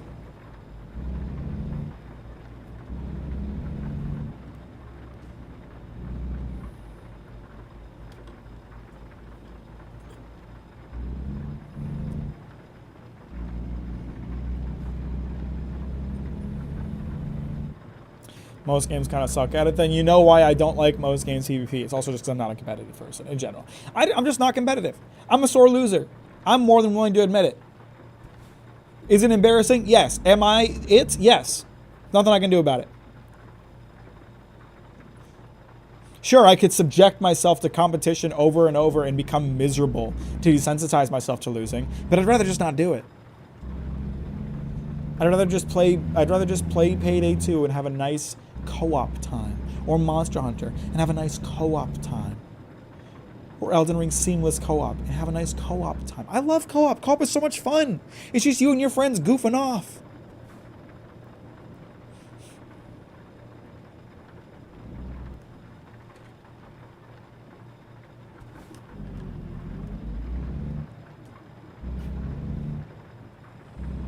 Unless you have one of those friends who takes the game way, unless you have one of those friends who takes like the game way too seriously. I know like my friends who play Payday 2, not people that I've played with, but my friends who play Payday 2, they had played Payday 2 with people who take it like really seriously and get really upset if you mess up at all.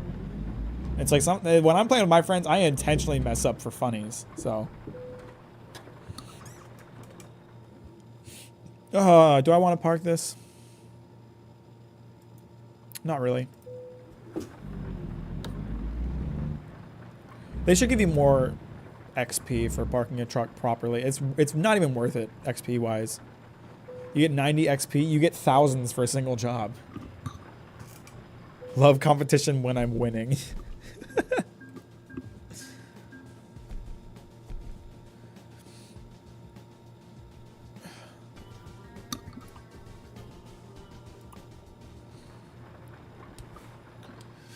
Okay, I hope FromSoft takes the seamless co-op popularity into consideration for the next game. I know they know about it because there was like interviews, I think, where they talked about it. I know they know it exists.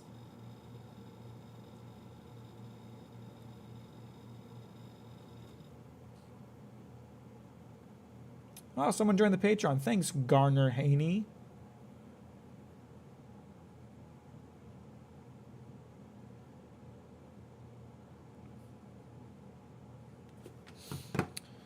I don't like trash talk during competition. That's something I learned recently. Oh, I hate that. I hate that. I can't do trash talk. It's the worst. It makes me so mad.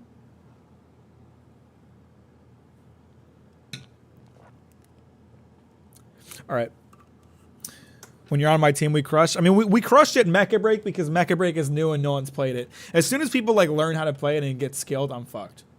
I'm fucked.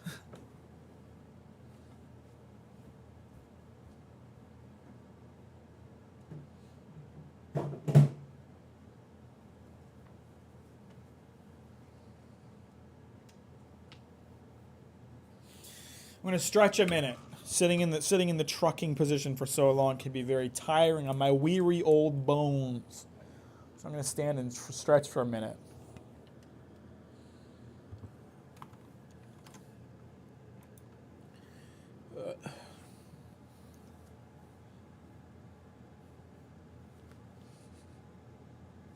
You guys don't need to see my midriff. I like the sweater a lot. I think it looks really good. The bottom portion of it tends to just like pull up and expose my stomach, and I don't need that. I don't need that business.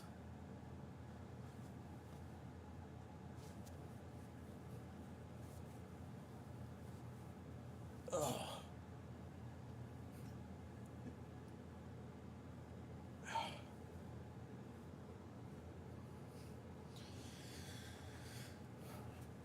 I think the worst part about getting destroyed is when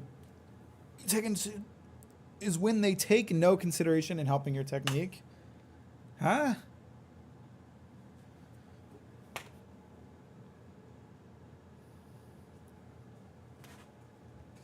I hate it. I really, really do.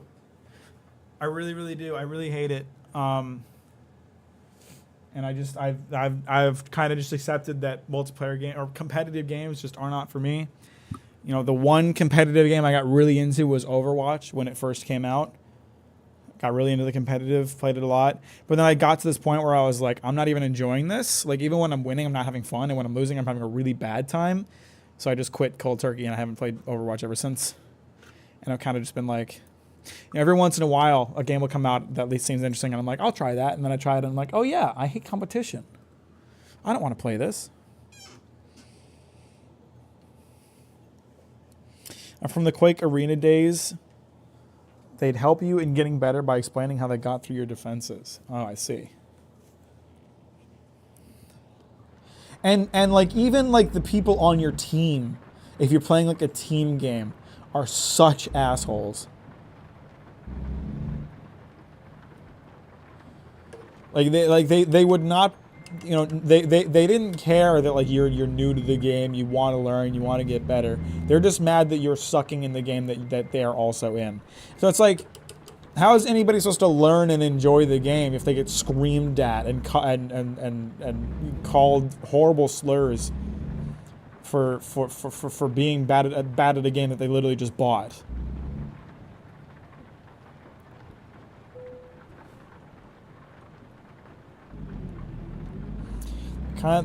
The kind that means on purpose just sucks the fun out of it for you, even if it's supposed to be friendly. Part of the fun for the team. Huh?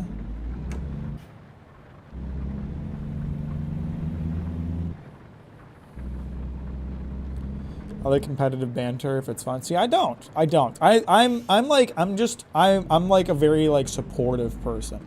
I'm like, I want to lift other people up. I want to be lifted up. I want people to tell me that I'm doing a good job when I'm doing a good job. You know, I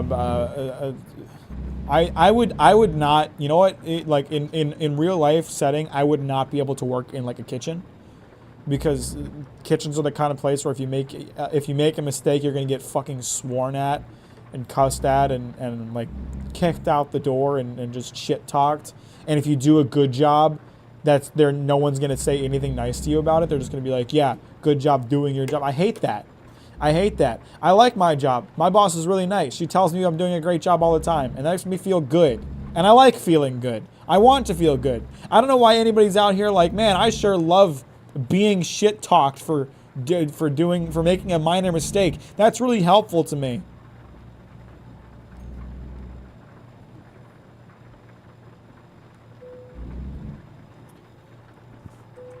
I don't get it. Different strokes for different folks, I guess, but I don't get it.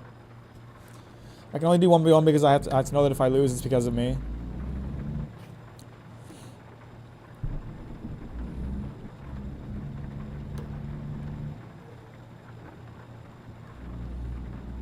So I kind of tend to play most fighting games no team, so I don't have to worry about people complaining about how much my character sucks. Yeah, people on online games are just annoying, man. I grew up a sibling, different world. Yeah, I grew up a sibling too. I have 2 siblings. And I hated arguing with them and being shit talked by them and fighting with them. I hated that. I don't like it. I don't want it. I grew up and moved out of my mom's house because I didn't want to live with that anymore.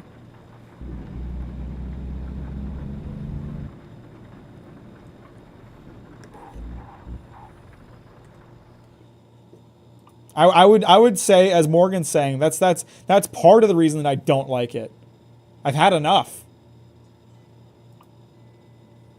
Had enough of that for one lifetime.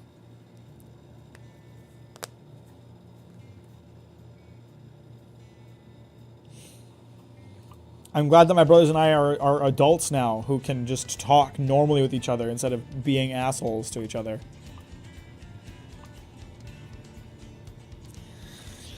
Oh, I hate these double trailers. They're such a pain. I would do that one because it's going all the way to Oregon, but I don't want to do one of those double trailers. I don't want to drive all the way back to Texas. I'm so picky about what jobs I want to do.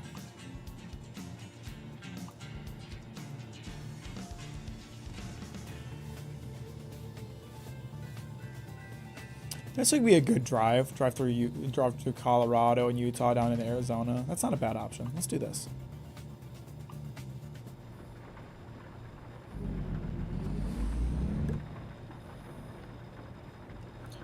Not sure if I would have done some things if not for that.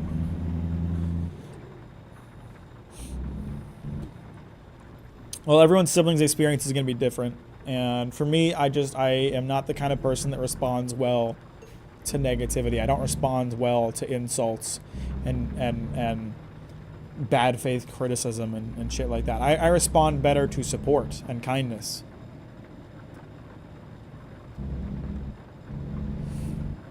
It's the kind of person I am. I don't do well in an environment where I feel like I'm constantly being like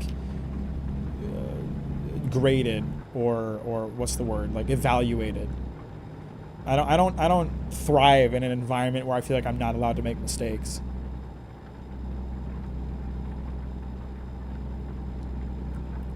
I like my job a lot. Like I said, I have a really good boss. She's super supportive, very like good at like, you know, reminding me that I'm doing a good job whenever it comes up, and like, you know, if mistakes get made where I work, it's not like a let's figure out whose fault it is kind of deal.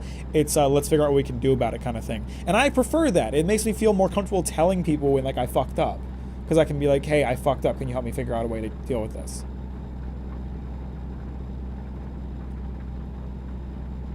What's the car that I should do for an edit? I don't know cars that well. Do a Mini Cooper. Streamer, why do you tolerate me then? As someone that has little sisters, playing video games with her was rough. You're winning. She complains you're going too hard on her. She's winning. You're going too easy. Sister is never happy. Yeah, that sounds annoying.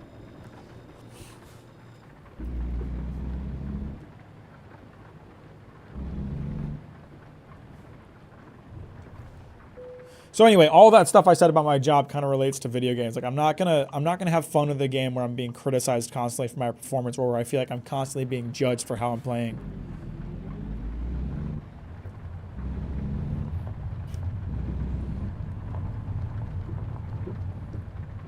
Hell, if I think about it, finally caught my first truck stream. Hey, what's up, Weblands? Glad to have you here. So glad you can make it. How are you today? Welcome to the stream. If I think about it, my whole problem with like backseat gaming is probably related to competitivity. Competitivity, whatever. I don't think that's a real word, but it's probably related to like my experience with competitive games. Because, you know, everyone has, you know, the old Donkey video, the old Overwatch Donkey video, like, can you switch off of Hanzo? He's not a very good character. It's like, I want to play the game how I want to play it, and I want to have fun playing it the way that I want to play it. I don't want to play the best way. I don't want to play the good way. I want to play the fun way. I want to play fucking Elden Ring and swing an anchor at the final boss. And if I want to do that, then you're just going to have to shut the fuck up and let me do it. I don't need you judging how I'm playing the whole time. I'm just going to play the game and have fun with it, damn it.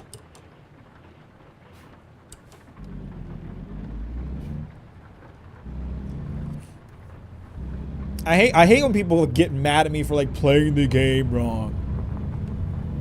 Fuck you. I'll play the game however I want to. There's no wrong way to play a game if you're having fun. My brother and I got along super well after we moved out. My brothers and I get along much better after we each have moved out. I still don't really talk with my older brother much. We're very different people, but my younger brother I can talk to much more easily now.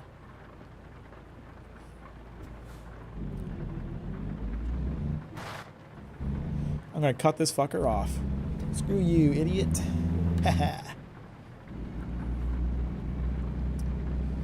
Because tolerances for certain things don't scale the same for everyone. I also do think a job is different. If you're getting your ass kicked in Super Smash Bros. Melee, it's different. I disagree. I disagree, because the way I see it, it's all about like growth and improvement. You know, if I'm playing a game badly, then I want to grow and improve. And I'm not going to grow and improve if I'm being screamed at constantly for how bad I'm playing. And that's what the online competitive experience is. I'm gonna grow and I'm gonna improve when someone's telling me like, hey, you know, you're doing a great job, just keep at it. That's what's gonna motivate me to do well, is the feeling that I'll get further praise if I do better. Getting shit talked for playing badly in Smash Melee does nothing for me but make me feel bad. It doesn't motivate me to play better. It doesn't improve my performance. It just makes me feel bad and not want to play it anymore. Do a flip? No. What am I hauling? Something important, I'm sure. I can't risk this cheese I'm hauling, you know? Cheese is sensitive to shakes and jitters. I can't be flipping a truck. What would the cheese family say about that?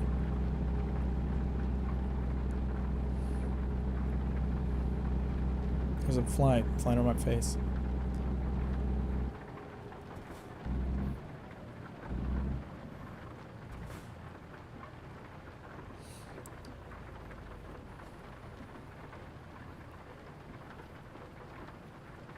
I guess that's why some like competitive games and I like artsy indie games.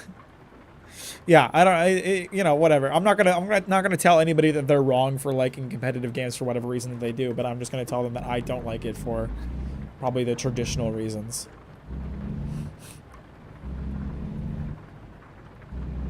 I agree 100%. That's why I quit League. I fall in love with characters because I think they look cool and everyone gets upset because they suck. Yeah, screw that. I want to play the characters I want to play. I don't really care whether or not they're the meta. I just want to have fun with the game. And having fun for the game, for me, means playing the characters that I want, the way that I want to play them. A spin? I think I'd have to, like, really have a very specific setup to do a spin in a truck that I don't have. And I still don't think that shaking would be good for the cheese. We got brie back there. Some little bit of Gouda. There's an entire trailer. Can you imagine how much cheese is in there? That's an entire trailer's worth of cheese.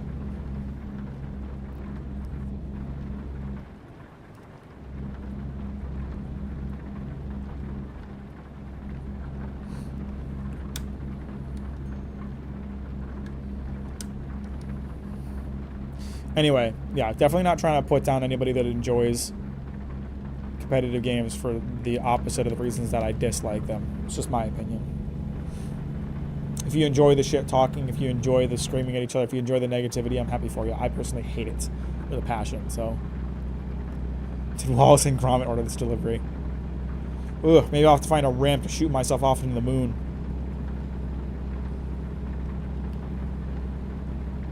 Oh shit, the lane ends and these guys are driving so slow! You're driving 30, bro!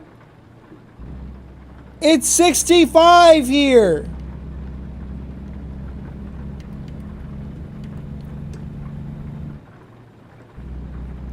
Gouda is a good cheese. Gouda is my go-to burger cheese. When I make up my nice burger recipes, I like to dress them with Gouda. Gouda melts really nicely.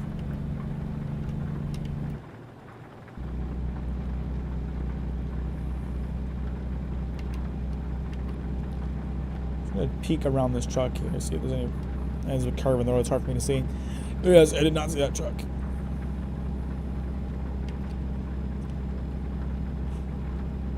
Oh my god, I'm just gonna pass him on the shoulder. Fuck it. I don't care if it's illegal. I don't care one bit. You're driving slow and it's pissing me off. You know, the shoulder really is just an extra lane when you think about it.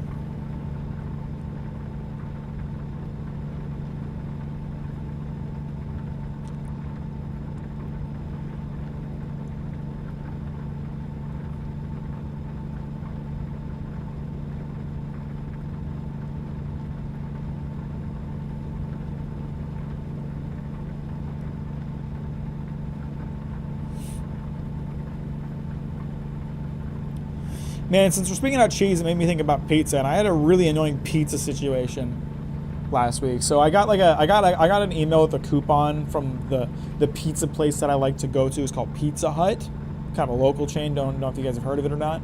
I hadn't ordered pizza in a while, so they sent me like a 50% off coupon. It's like, oh, come back and buy a pizza. So I was like, 50% off a large pizza. That's a good deal. So I got a large pepperoni pizza and a large barbecue chicken pizza. Those are like my two go-to pizzas.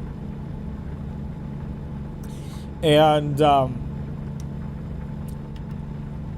you know, they were 50% off, both of them. I was paying like $20. It was like $25 after the delivery fees for both pizzas. And that's like a pretty goddamn good deal, right? And then the guy shows up with my Zaz, and he only has one of them. He only has the barbecue chicken pizza, and I was like, I ordered 2 pizzas. Thank you, or just, I appreciate that. It is a nice truck, isn't it? Pizza Slut near me shut down recently. That sucks. Pizza Hut's pretty good. So the guy showed up. He only had one of the pizzas, and so I was like, I ordered 2 pizzas, and he was like, I've only got one for you. And he like showed me my receipt, and it was like there was 1 pizza on there. It was the amount of money that I paid. So I was like, yeah, I ordered 2 pizzas, and he's like, yeah, you'll have to call the store and like talk it out with them. So I was like, all right. Took the pizza, went inside. I went over to my computer. I still had the order up on the website, and I like clicked on the order details. It had removed one of the pizzas from my order and jacked the other one up to full price. And like, I checked my cart as I was checking out. It was like, it must have done it at like the last check, the last moment, because I checked the cart and they were both in there the last I saw. But at some point it stole one of the pizzas out of my cart and charged me full price for the other one. So I'm like, okay, what the fuck do I do about this? I can't call the store and be like, hey, by the way, your website lied to me, because, like, are they really going to believe me? Did it reimburse you recently? No, because the price I paid was for 1 large pizza at full price rather than 2 large pizzas at half cost. And so after that, I was like, okay, I could have, but I didn't feel like complaining to customer service or calling the store about it, because I was like, are they really going to believe me when I tell them that like the website magicked a za out of my cart? They're not going to believe shit. So like I was just trying to see. I was like, okay, what's the deal with this? And so I pulled it up on the computer again a couple days ago, and I like took the coupon code and I added a large pepperoni pizza to my cart, used the 50% off code, and then I added like a Cinnabon dessert thing to my order as well, because you have to like reach a certain amount of money to like check out with delivery. And then I like went to the checkout window, and it had removed the half-price pizza from my cart again and left me with just the cinnamon rolls. So it's like some bullshit coupon code. It's a lie. It's not real. You can't actually check out with it. It just steals the pizza out of your cart. It's too good it's too good to be true. That coupon code was too good to be true. 50% off pizza. They're not doing that.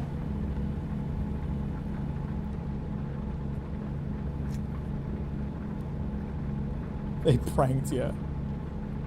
I'm pissed about it. I'm like, what the fuck, dude?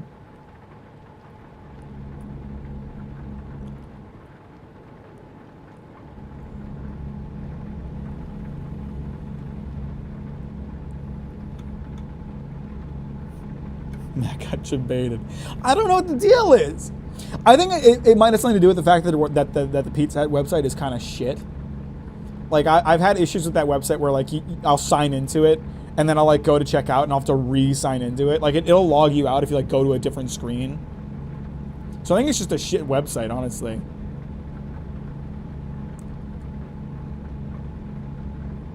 I'm a spite-driven fuck, you know, be calling about that pizza. I don't like competition. I'm so passive. I am like so non-confrontational. I'm always just like, well, I guess this is my fate. I guess I paid full price for a large pizza when I was supposed to get 2 for half.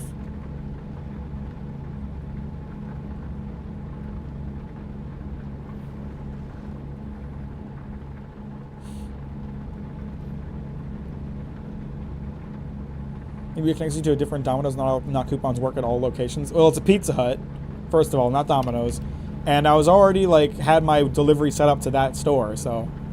But like, you know, if it's an issue with like this store doesn't accept this coupon, then, you know, it should tell you that. It should tell you like, hey, this coupon code doesn't work. We're going to take this pizza out of your cart. No, it didn't. There was no notification. It just took the pizza out of my cart and didn't tell me. And like I didn't notice because the price was the same because it jacked up the cost of the other one. I was so pissed. I was so annoyed.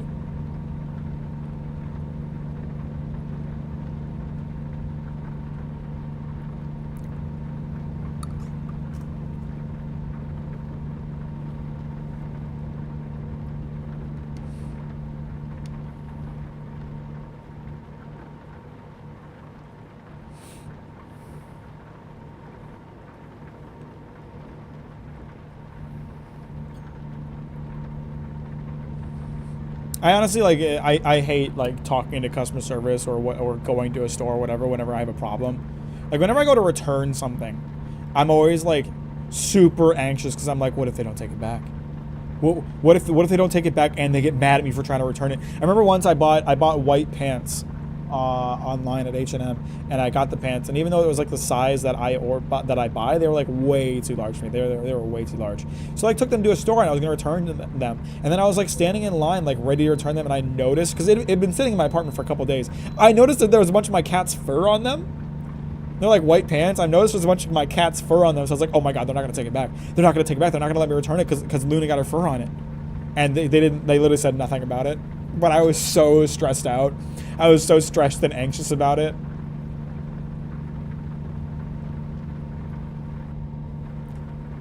So I'm not good with like the like doing customer service, asking for returns, whatever, stuff like that. I'm not good at it, man. Because I'm so non-confrontational, I don't even want to like risk the chance that I'll have to argue my case or whatever. I can't tell you the number of times that I've gotten something that like just doesn't work for what I need, or is like straight up broken, and I just haven't returned it. I've just been like, oh well, I guess it doesn't work. That sucks. I don't buy clothes online. I buy clothes online at H&M because you can return them in the store if you don't like your stuff, and most of the time I do. Like the pants I had to return was like the one time I've returned clothes to H&M. That's crossed a certain threshold for me. That's definitely true. Like the times that I do return stuff or like call customer service over stuff, it's like for important things or expensive things. But if it's like something that I bought for like $15 and it like doesn't work when it shows up, I'm like, well, guess it doesn't work, and I'll just eat the cost because I don't want to deal with it.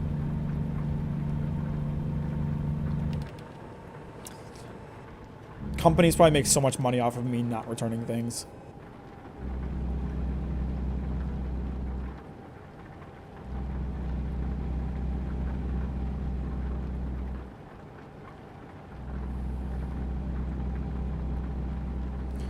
Uh-oh. Why is the exit closed? Why is the exit closed? Do you think I can skirt it? Oh, I can skirt that. I can skirt this exit closure. Just a fire truck on the road?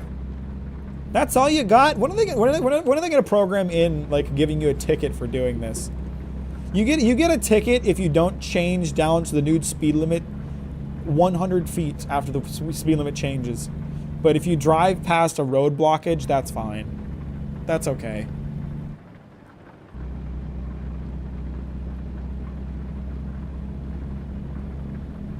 I have a friend that's highly confrontational. I just call them up and go full Karen for me. I'm uncomfortable. I'm uncomfortable when people do it for me or whatever.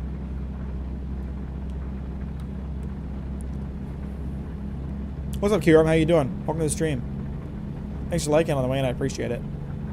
Because usually, like, I usually have, like, a reason for it. I usually have a reason for not wanting to. It's like, I don't want to bother somebody over something this small. Because I've worked in a lot of service jobs. I've dealt with a lot of, like, small, annoying things. And I don't want to be one of those customers. Even if it's totally fair to be. Even if it's totally fair for me to ask for a return on my $5 item because it doesn't work. I don't want to be that person that has to... I don't want to have to make the person deal with that. Mac needs a he said no pickles partner. I've had it. I just don't like it when they do. Can you... Why? Why is everyone going beneath the speed limit? This motherfucker slowed down right before changing lanes. Screw you. I'm doing good. I've been reading more manga than ever. Thank you, Mac. Well, glad to hear that. What have you been reading? Tell us about it. Sometimes they're totally asking for it, though.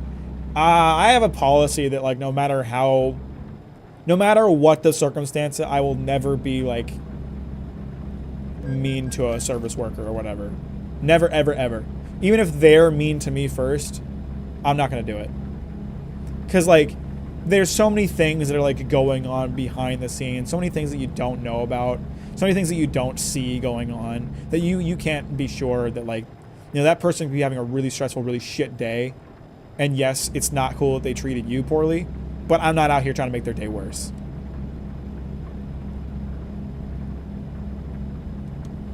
When my parents were visiting a few weeks back, I was really kind of annoyed with my parents because I was annoyed with my mom. I was annoyed with my mom and my dad because like we were at a restaurant and like we were getting to the end of our meal and they were annoyed because they're like the waitress never came and checked on us. They're like she never came to check on us, see if everything was okay.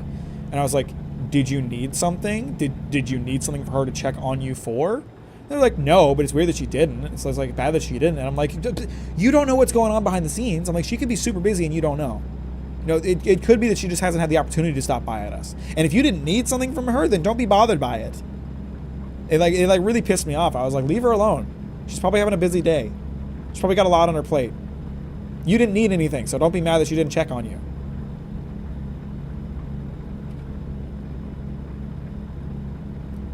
So that's the way that I am. I'm like, I don't care how bad someone else's day is. I don't care how bad someone else is to me. I'm sure there's a threshold for it. I'm sure there's a point where if someone was so awful to me that I would respond really negatively. But I haven't had that ever. I haven't had that experience yet. I've always been like, I don't care how bad someone's service is towards me, I will not be mean to them. I will not return that.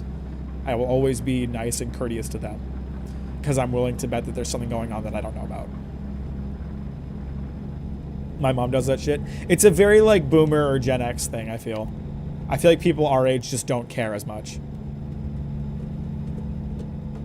Skippy needs a girl or a man, I don't know, or are they them, to tie him to a chair and feed him mayo until he likes it, until he's traumatized into liking it. Sometimes your complaints are probably company policy. It's like when people were filming and harassing Chipotle workers for bigger portion size, like, bro, it's not their fault. I hate that. I hate when people film themselves berating retail or food service workers over something that is completely out of their control. That nothing gets my goat more than that. I'm just really for treat people how you want to be treated. I'll be nice. But sometimes, well, I'm also for treat people how you want to be treated. So even if someone is bad to me, I'm going to be good to them. Because I want them to be good to me. Maybe me being nice to someone who is mean to me will have a positive influence on them. Probably not, but maybe. When I worked in service jobs, I never ever, I really needed people to be nice to me. And some days I was not the most cordial customer service representative. And on days like that, if someone was really nice to me, it would completely change my day. So I want to be that person. I don't want to be the person that makes it worse.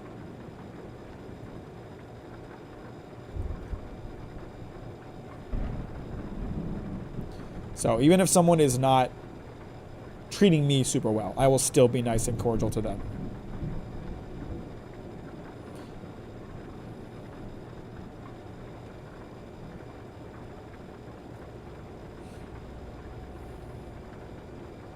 I don't like Chipotle. I like Chipotle. Chipotle's a good. I like Chipotle. I've gotten a few good meals from a good Chipotle. Chipotle is like one of my go-to 24-hour food choices when I'm doing 24-hour streams.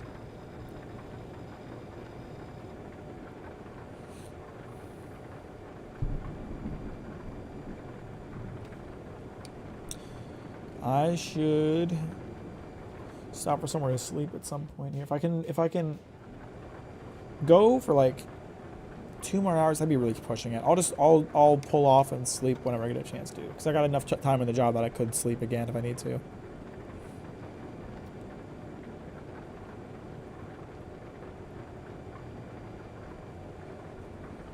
After the Salmonella scandal, I avoided them like the plague. I don't even know what you're talking about.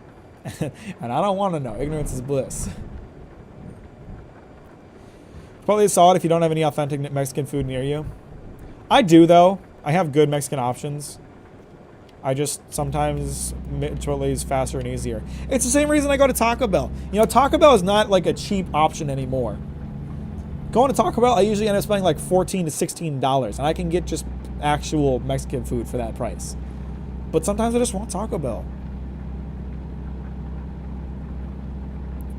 Customer service is the dark souls of employment. I'm so glad I'm out of it. I'm so glad I'm out of a customer service role. The job I have now, I am the customer. I'm a purchaser. I buy from companies. I am the customer. They treat me well, damn it. They actually don't. Lots of them do. I have lots of great vendor partners, but there are some that are like the prune fuckers from last year. You guys remember them, the prune fuckers. There's some that I deal with that are like that just make my job hard. But my job is basically being a customer, and it's great. After I finish reading Sumi Poon Poon, I'm going to start reading Don Don. That's a good choice. I just finished my reread of Don Don. Don Don's fantastic.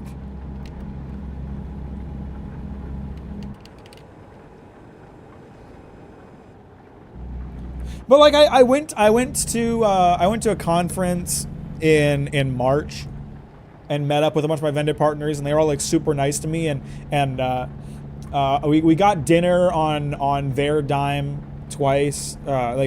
We met with one vendor partner for one evening, and they bought us dinner, and then a different vendor partner for a different evening, and they bought us dinner. Like, they paid for our food, they wined and dined us. We went to like really nice, really fancy places too. They were like expensive dinners.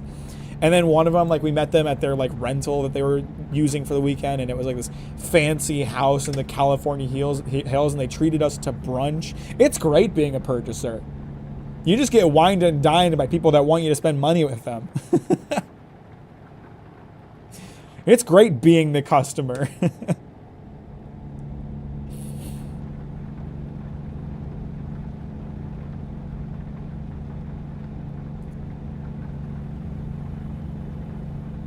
Bring back comparing anything mildly difficult to Dark Souls. I don't think it really went away. I mean, you literally just did it.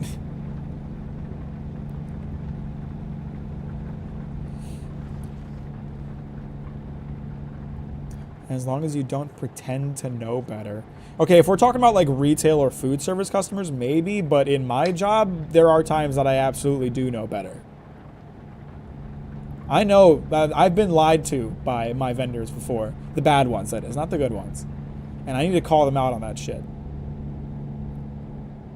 My stepmom used to do your job, but for an animal feed company, but unfortunately she had shitty coworkers, so she quit. Oh, that sucks.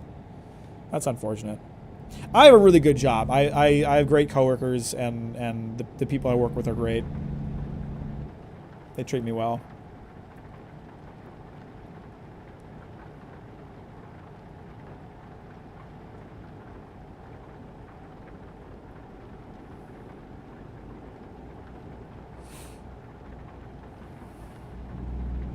We're driving through a really nice section of the game right now, by the way. I love driving through like mountainous areas like this in real life. And it's fun to do it in the game too. It's just so pretty.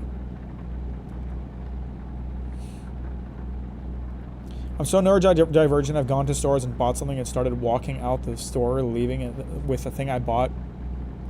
Leaving the thing I bought with the cashier.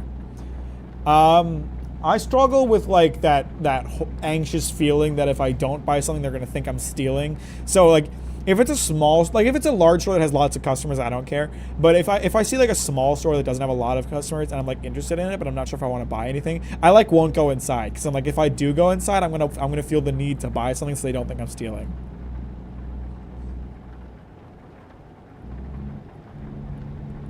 Actually, while my parents were visiting me, we went to the Oregon coast, and there was this town we went to, and we walked around a bit, and there was a bunch of little stores that we were walking in and out of.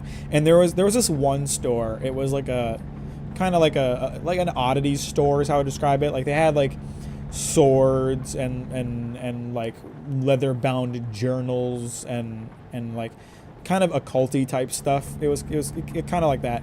And I was walking around, and there was like a section of the store that was like kind of a mess, and they were like, we're like, sorry about that, we're still setting up, we just opened a couple weeks ago. And it was like these two really young girls. They were much younger than me, And I was just like, oh, no worries. And then I was walking around the store looking at everything, and I was like, everything in this store is like cheap Amazon shit that's been really marked up. It was like really clear. It was really obvious. I was like, I don't know how well this business model is going to do for you. I really hope it works out. You're both young. I hope you do well and you're like happy in your future, but this is an odd business model that probably works really well because some people are just not very, what's the word I'm looking for? Very conscious buyers, I'd say, maybe. Dropship drop up.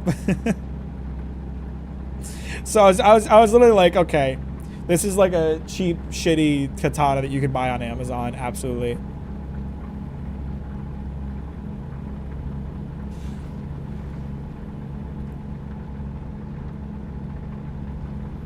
Someone who complained about me on Facebook the other day had shit smeared on our garbage can. It's such an odd, out-of-pocket thing to say. Where did the shit come from, Skippy? Where did it come from? And what did you do to get complained about?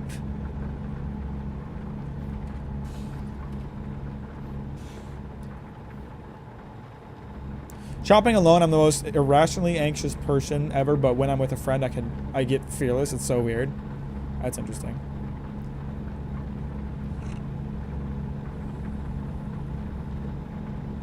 The best time to go shopping is within the hour of the store closing, just to make sure you're done before they have to close. Man, I have a personal policy just because of like my years working in retail and hating people who are still around when we are close to closing. If I think I will still be there within a half an hour of closing, I won't go.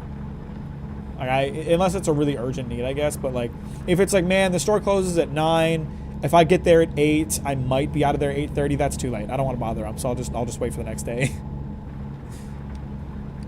Because I hated that. I hated like having customers in the store when we're about to close back in my retail days. Boomers are the worst about it. Boomers, I don't know what their deal is. They're just like, oh, 15 minutes past close. I can look around a little bit longer. Get the fuck out of the store, you old bitch. I want to go home. Appreciate you, Flores. Have a good day. Thanks for hanging out. Talk to you later. You're still streaming? Yes, I am. What's up, mods again? I'll probably stop after I finish this job. What the hell? I've only been streaming for 2 hours.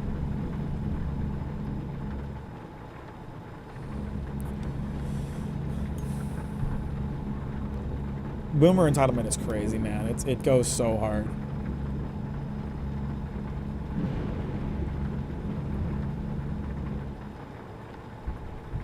That's long for you? No, it isn't. I regularly stream more than 2 hours. I usually stream close to 3 or 4 hours.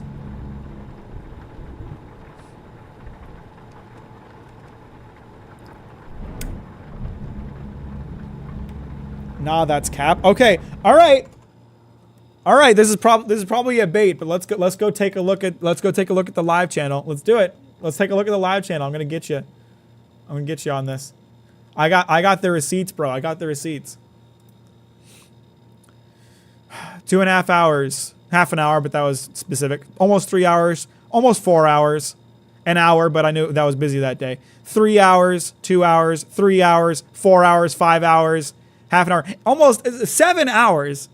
An hour, but I was busy that day. Actually, these streams were the same day. If you add them together, that's more than 8 hours. 4.5 hours, 10 hours, 9 hours. That's a full 24-hour stream right here. Almost 4 hours, 3 hours, 2.5 hours, 4 hours, 5 hours, 3 hours, 3 hours, 2.5, 3, 3, 3, 3, 3.5, 3, 3, 3.5, 4, 3.5, 4.5. I've kind of been light lately. I've kind of been keeping the streams short lately. Now show the Patreon stream run times. I usually stream for 3 on those too. Sometimes it's a little bit shorter. It depends. Because sometimes I'm just busy, but. Let's see. August Patreon stream, 3 hours. July, 2 hours. June was about an hour and a half. I guess those are pretty short. 2.5 hours, 3 hours. It depends. It depends. I saw the Mr. Elevator stream. Now doing an impromptu 24-hour stream. I didn't do anything to her. It was my sub for my days off last week and couldn't find our mailbox. but she felt she needed to complain about me for some reason. Also, no idea where that shit comes from. Sure, yeah, no idea, no clue. Okay, so she complained about you because she thought it was you even though you weren't working that day.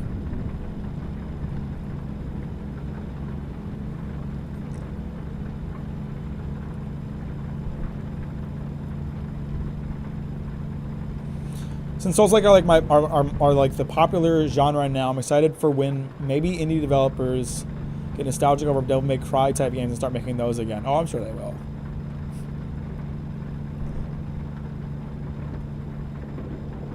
Only give them their money worth, not a cent more. Well, usually with the Patreon streams, it's like I'll show off some of what I'm working on, and then, like, it's like, what do? I just kind of play a game for a bit, and it's usually really low energy, and there's not a lot of people like hanging out and talking, so I get kind of like worn out quickly, because it's more tiring to stream when there's not a lot going on. So they usually don't last long. What I have been doing in the recent streams, and this is definitely a Patreon plug, don't pretend it isn't. What I have been doing in the recent Patreon streams is like editing. I've just been editing during streams, and those are more fun to do rather than me playing a game, I think. It's more interesting, I think. I think people have been enjoying that. So it's been a little bit easier to stream longer on those Patreon streams that I've been editing, because it's just something interesting to do.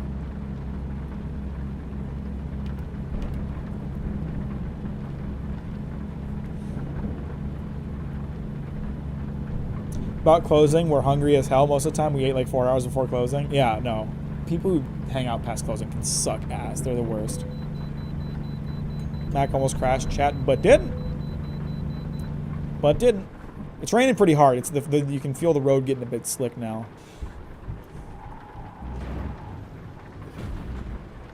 Didn't take any damage, so it doesn't count.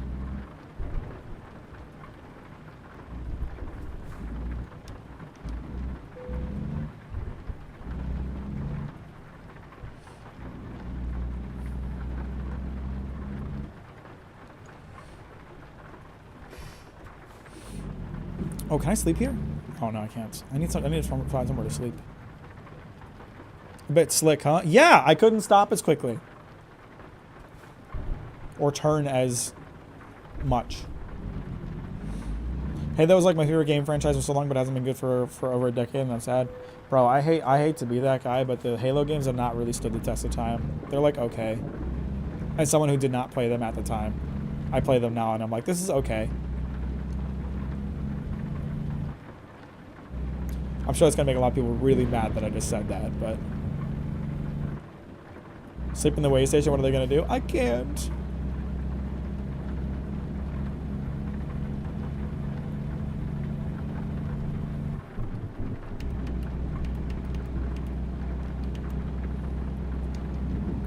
Now, caveat, I don't know about the multiplayer experience, and that's what most people look back on fondly with the Halo games. But the single player experience, it's okay.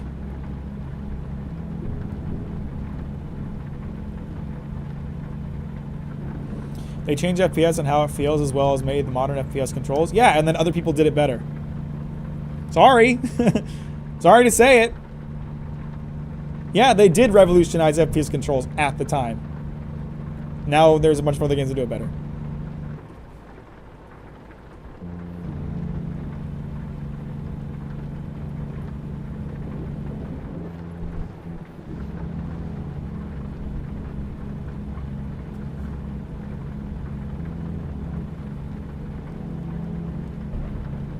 Of course, they did better. There's no way around it. I'm just saying, like, you know.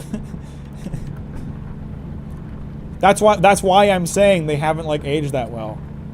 Again, they were revolutionary at the time. The multiplayer experience is probably amazing at the time. But by today's standards, it's okay. I'm not saying it's bad, but it's okay. Appreciate you, Morgan. Have a good night. Thanks for hanging out. Talk to you later.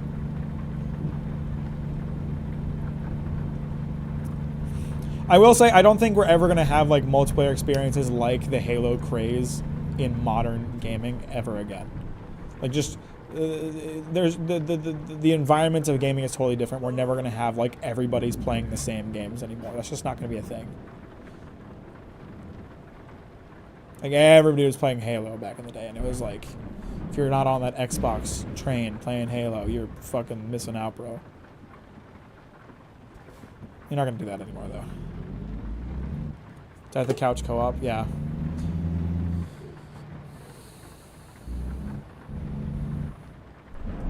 Usually, if there's like a really popular game that everybody's playing, the shelf life is like a couple weeks at this point. I feel like everybody was playing Helldivers for like a month, and now no one's really talking about it that much anymore. Even though they're making like a huge update that adds a ton of shit. Honestly disagree, but I don't honestly disagree. I don't think modern FPS games like did Halo better, since I don't see many games that are like Halo at all. Is that the Mystery Machine? I mean, if we're talking about like the design of the weapons or the world or whatever, then no, maybe not. But in terms of like FPS combat, I absolutely believe there are people doing it better. Remember how Pal World? Yeah, Pal World was like that was like a flash in the pan. I don't know. I'm sure there's still plenty of people playing Hell World, but there's not a lot of people talking about Hell World. Hell World wasn't a finished game, but they were upfront about that. Isn't it early access on Steam? Where am I sleeping here? Hang on, this is like a sleeper place, but where is... Okay, it's like this sand lot right here.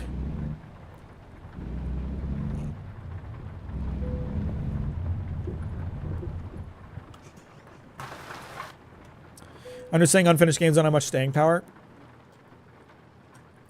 I think it depends on like the game's ability to like have frequent-ish updates and to like keep the community's interest. I mean, I think like a lot of those early access games will always have like a strong following. Like I think Valheim, for example, will always have a strong following, but it's never going to have the player base that it had when it like first launched.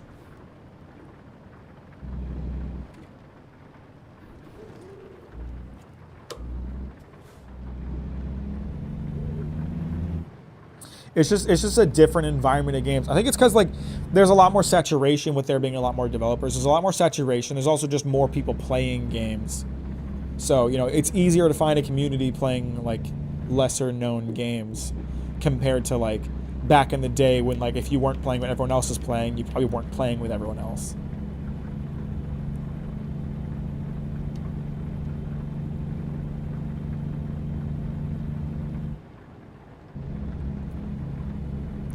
I think the patience for waiting for updates is over compared to like Minecraft. I think like definitely I'm not when I said that like frequency of updates, I don't think that's like something that is a good thing. I think like people need to be a little more patient with game developers for sure.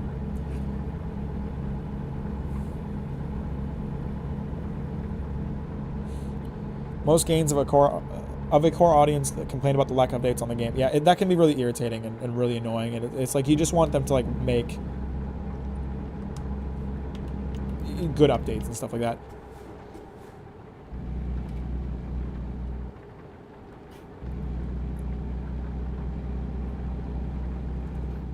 Oops.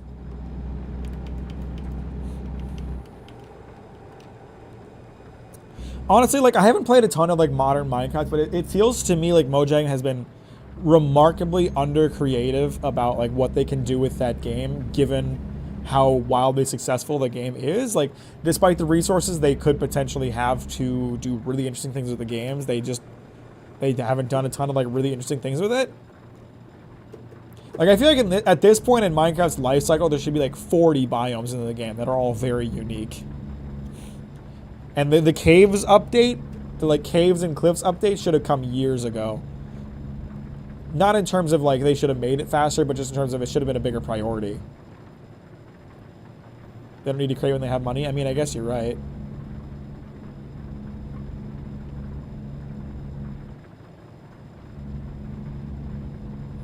I don't think COD or Battlefield or CSGO improved on Halo. I think they're all just different takes on shooters. Oh shit.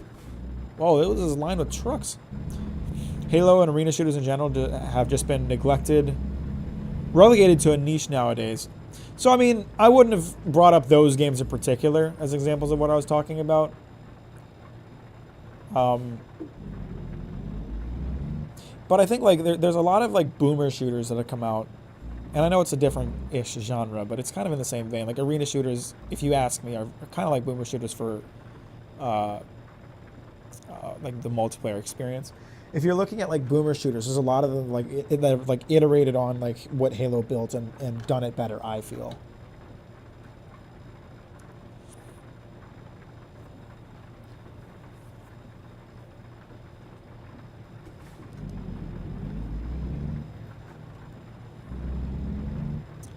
I'd argue Fortnite's an arena shooter. I would not agree with that. I think arena shooters are very, what's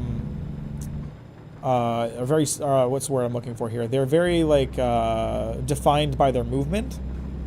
And Fortnite, granted, I'm not particularly familiar with the game. I've never played it myself. I've only watched it. It does not seem like a game that is very, that movement is an important aspect of it so much as, like, aim and placement. You know, Fortnite is, and you know, I feel like for an arena shooter you need to have an arena, and Fortnite's like this big open plain. So I don't think I would classify Fortnite as an arena shooter at all. What's up, Blazing Boy? How you doing? Welcome to the stream. Thanks for liking on the way in. I appreciate that.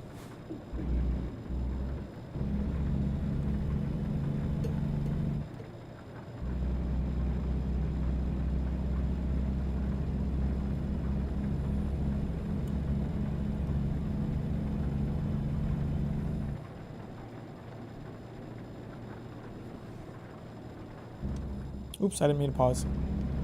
My bad.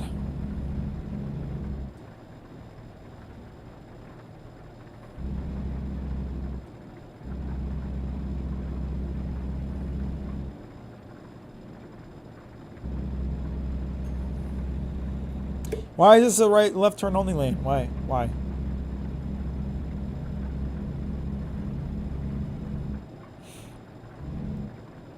Loved your videos on the Demon Slayer and the One Piece remake. Well, thank you, Blazing Boy. I appreciate that. I'm glad you enjoyed them. Thank you so much.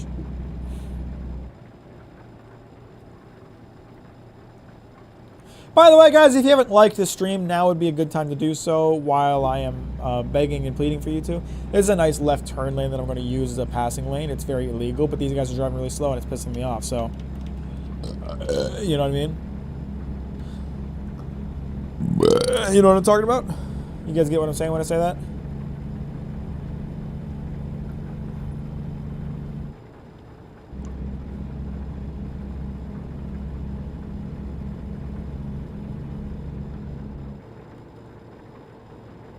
Editing is really good. Well, thank you very much. I appreciate that. I'm very proud of my editing. It's probably the thing that I am the most skilled at in life. It's the thing that I've spent the most time honing.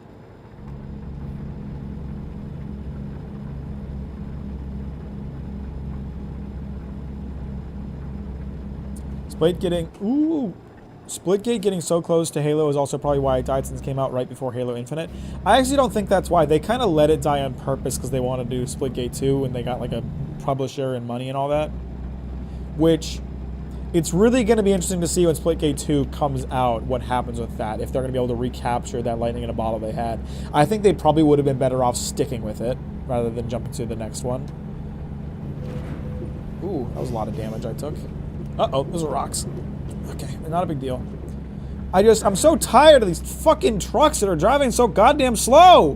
Why is everybody driving so slow?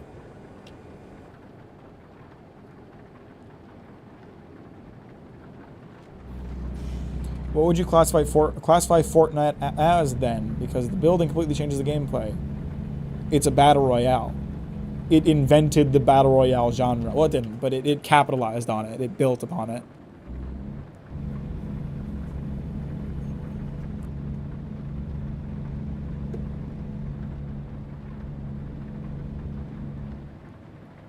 I don't think, like, you're right that the building is like a unique mechanic in the game that does change how the game like plays and flows and whatever. But that's not an aspect that is indicative of arena shooters.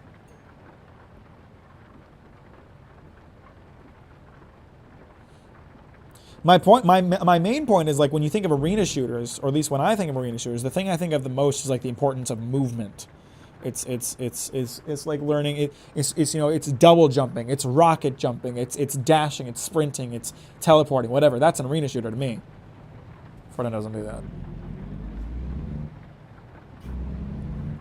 You know, and you know, arena, the importance of the map, the arena. an important aspect of arena shooters. Fortnite doesn't have an arena; it's an open world. It's an open, sprawling environment. Fortnite has that; it just takes the place of different weapons, but that's not. If it's relegated to only specific weapons, then it's not a core mechanic of the game, is it?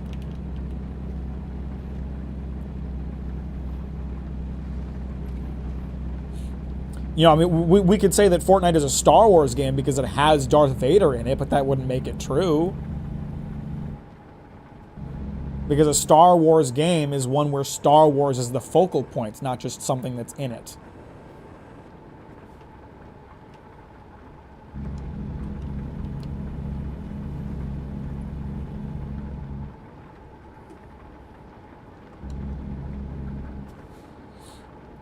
What's up, Cheese Grater? How you doing? Welcome to the stream.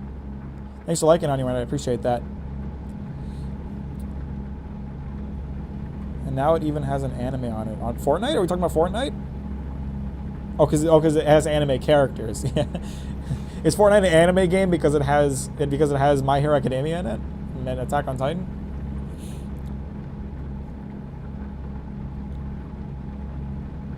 I remember when Fortnite was originally a tower defense game, and I still prefer Save the World tower defense mode over Battle Royale. Yeah, I remember like way back in the day seeing somebody, I can't remember who. It was a YouTuber that I liked, but it was somebody playing Fortnite, and it was like a tower defense like zombie survival game.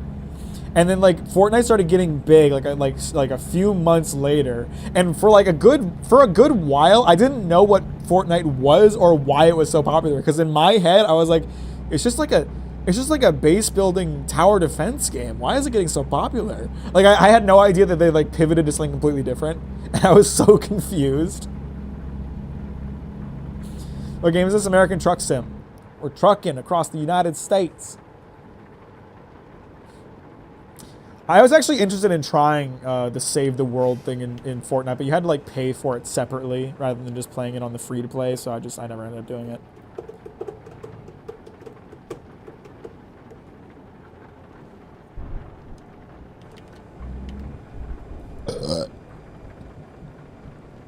Arena games are also focused on kills, not survival. Battle Royale focuses on building from nothing and outlasting your opponents. Arena shooters focus on kills and rapid unending combat. Death, okay. That's also true. There's definitely a different like focus in terms of like what your goal is in a game, in an arena shooter versus a Battle Royale. Battle Royales, your objective is to survive. Arena shooters, it's like deathmatch or payload or King of the Hill. And all of that pushes you into killing your enemy.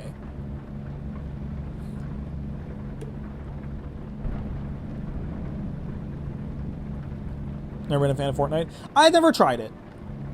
I really wasn't interested in it early on. Nowadays, like with a lot of the upgrades and the updates, it does seem like a more interesting game to me.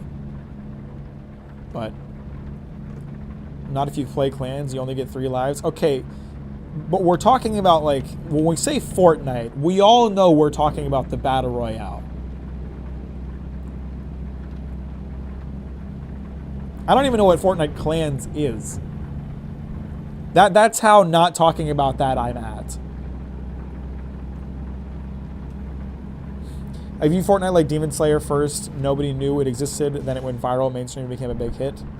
That's true. No one was talking about Fortnite when it was just a tower defense thing.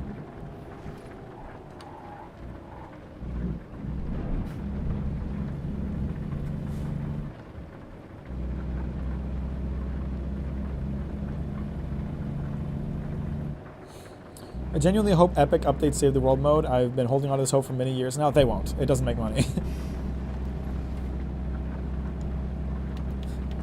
The Battle Royale is the golden goose. My favorite 3D platformer, GTA 5. Yeah, GTA 5 is my favorite racing game.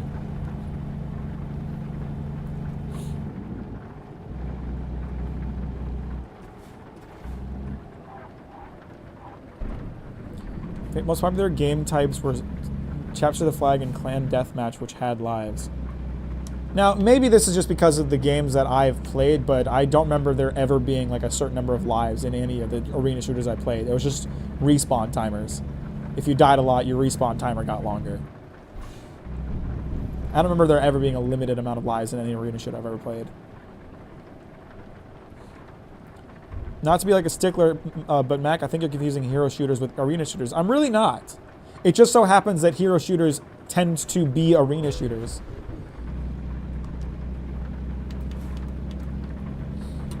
Overwatch is definitely an arena shooter. Team Fortress 2 was an arena shooter before hero shooters were a thing. Nowadays, people tend to call it a hero shooter, but it was definitely an arena shooter.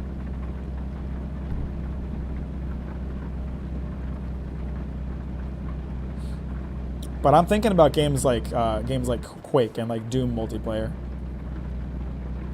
When's your next long form video? Subscribe to the Patreon and you can find out through the weekly updates.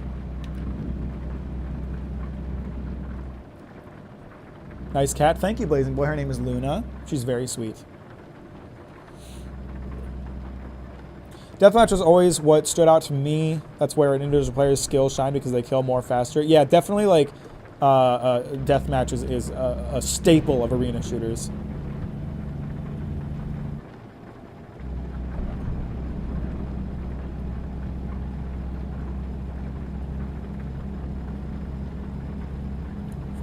Now, if we're looking at like the Marvel Rivals, that game, I wouldn't consider Marvel Rivals to be an arena shooter. It's a hero shooter, but doesn't share the same space as arena shooters. That one's more like a MOBA. So not all hero shooters are arena shooters, but I think a lot of hero shooters are arena shooters. And this road is tough. It's like slick from the rain, and the speed limit is a little bit high, so I keep freaking running into shit. What's that sound? I hear music outside my window.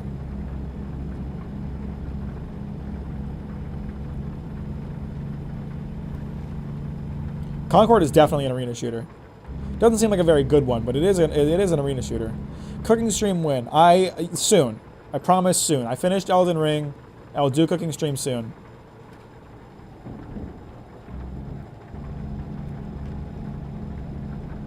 Reminder that genre is a construct and nothing necessarily does or does not fit a genre. That's true as well.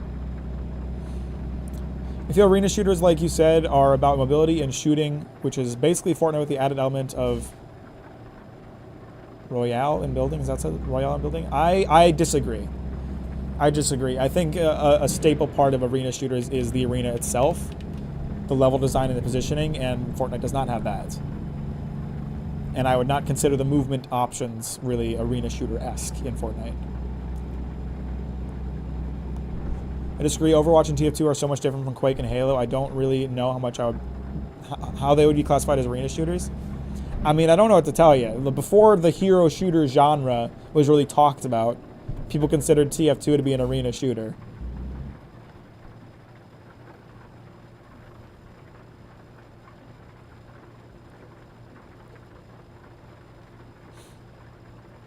I think, you know, the definition of words changes and shifts over time. So you could make the argument that hero shooters have kind of formed their own niche that is outside of arena shooters.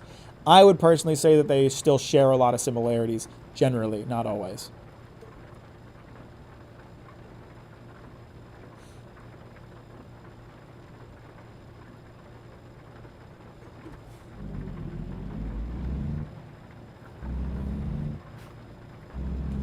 But like Green said, it's kind of almost like up to you what you define as an arena shooter because there is no like official definition.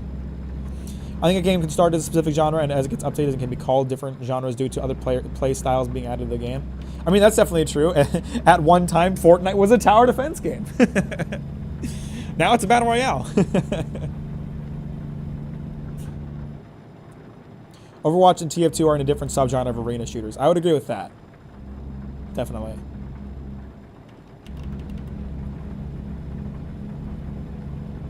Is the island not an arena? That's too... No, I wouldn't say it is. Yes, by the very technical definition of what one would consider an arena, maybe you could consider the island an arena. But if you're talking about the arena in an arena shooter, no, it is too large, too wide, too open. That is not what I would consider an arena. Not at all.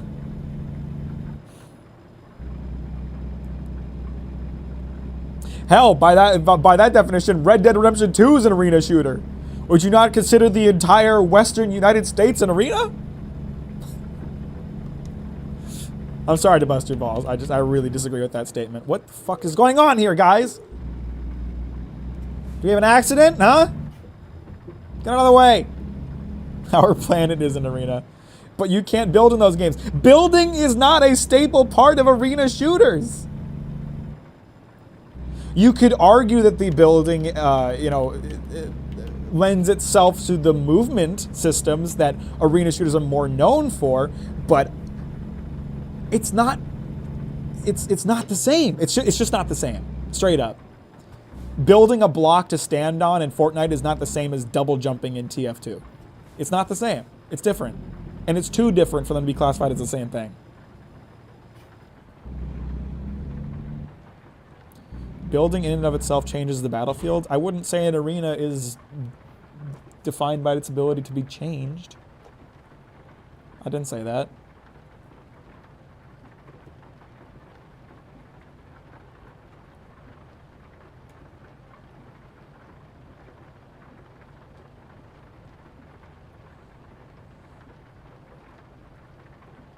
Apex is so much closer to an arena shooter than Fortnite. You might have a case there, but I'd still probably disagree. I would disagree with that, but mechanically it can be very similar.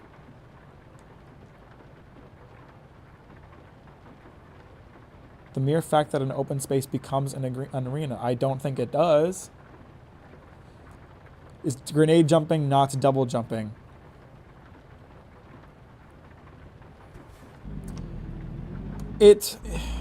Again, it goes back to, like, is that a central mechanic of the game, or is it just like a thing that you can do sometimes? Because the movement systems... Okay, Jesus fucking Christ, why are we driving like this, guys? Fuck off. I'm gonna get a red light ticket, because these guys were going too slow. Oh, I didn't get one, guys. I don't think this conversation's going anywhere, to be honest. I don't know what's happening anymore. Does the horn work? There's a horn button, but I don't have a keybind for it on my wheel. Rocket jumping was an essential mechanic. Then you haven't played TF2. Then you haven't played Quake. Rocket jumping wasn't an intended mechanic, but it was absolutely essential mechanic in the multiplayer of those games.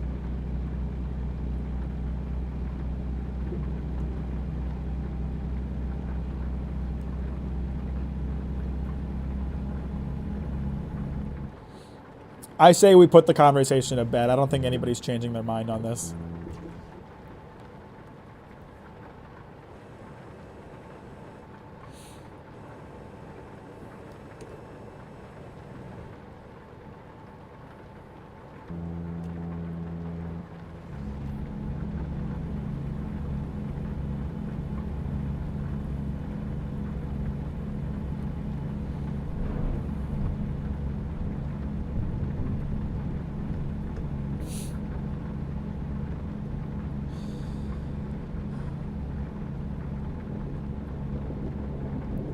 So,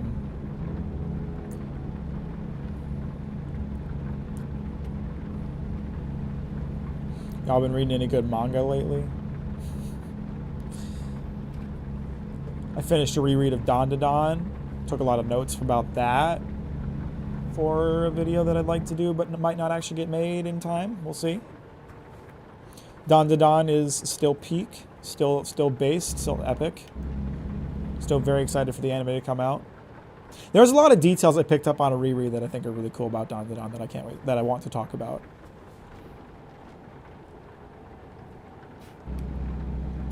Claymore, I've read Claymore. I'd have to do a reread of Claymore because I don't remember it that well because it was like 2021 that I read Claymore. But I liked Claymore. My favorite one is On Break until September. You mean Don to Don?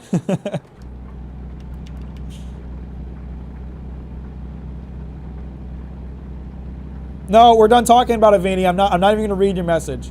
I'm not even gonna read your message. We're done talking about it. No, don't take us back to it. We're not going back to it. We're done.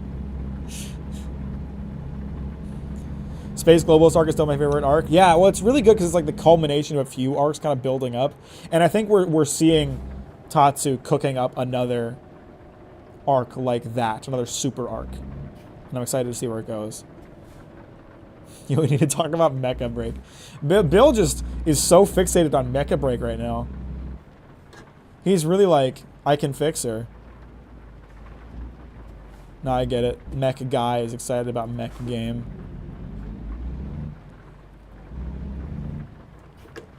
I'm sure Mecha Break will be really fun for the people that are into it. I don't think I'll get into it because I think it seems to be that PvP is the focus, and I don't like PvP, so.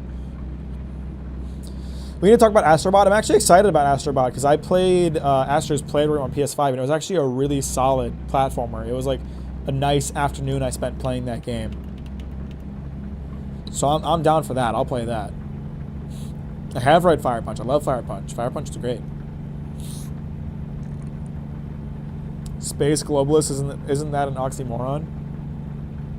No. None of the arcs really have an official title. I think that's just the title that we as the community gave to it. Cooking rice and beans. That sounds good. I have a slice of red velvet cake sitting in the fridge waiting for me that I'm probably gonna destroy when I end this stream.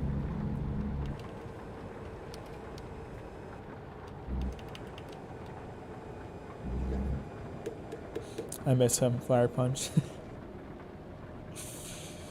Rip character that I won't spoil the death of.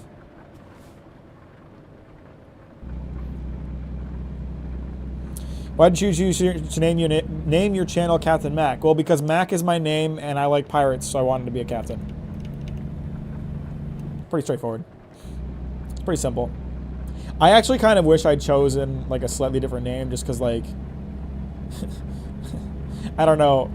Something about the captain name and it always feels like I'm like lining myself up with like Captain Sparkles or other like younger geared toy. Like it's like I don't want the association of like captain as like a superhero thing. I like it as a pirate thing, and I don't think people had that association when they first read it.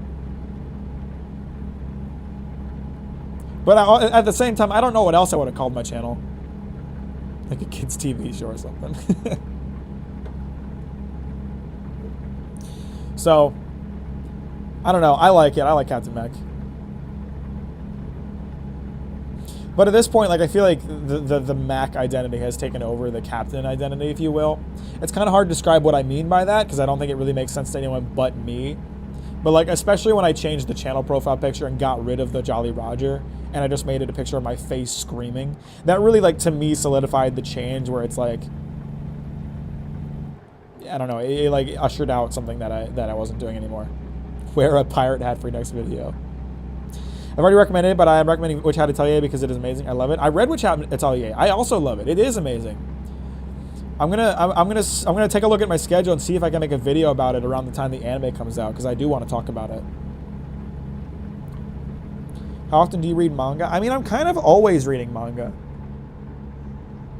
I'm usually reading something. I'm usually in the middle of like reading some series, something I don't know, or rereading something. But then I also read new chapters as they come out on for all the manga that I like. So I'm kind of just always reading to some extent. Getting in a lot of accidents. Oops. Grand Canyon Village.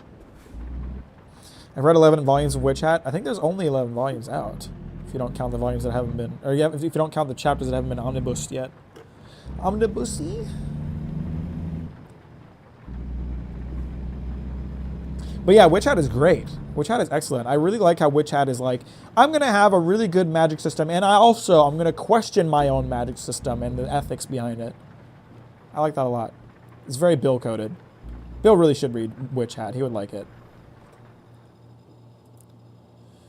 I do not want to park that there. I can do that. I've been lazy about the backing. I gotta get back on that backing in grind. Fuck.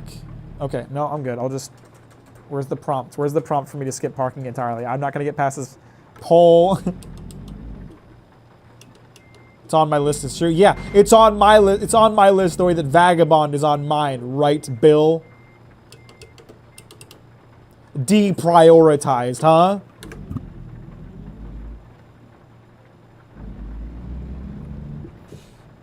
Pardon me, Tesla.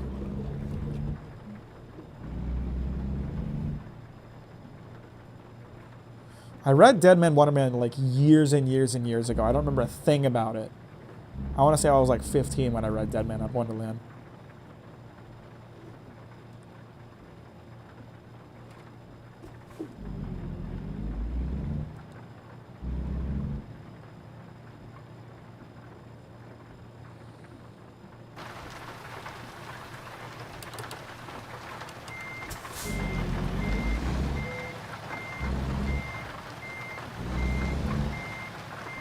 Brother, the only entity in existence that can consume all this media is called ChatGPT.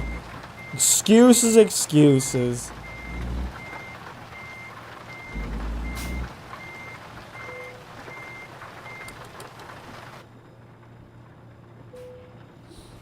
The Brim Hats are an interesting bunch. That they are.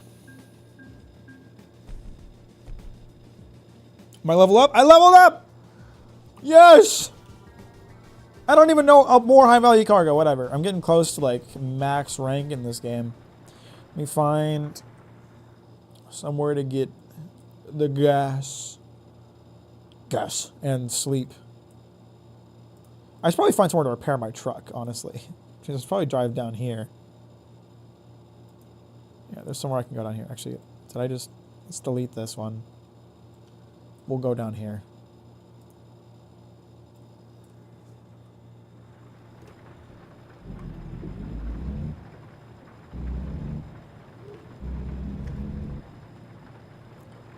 Piss! There's a dead end here.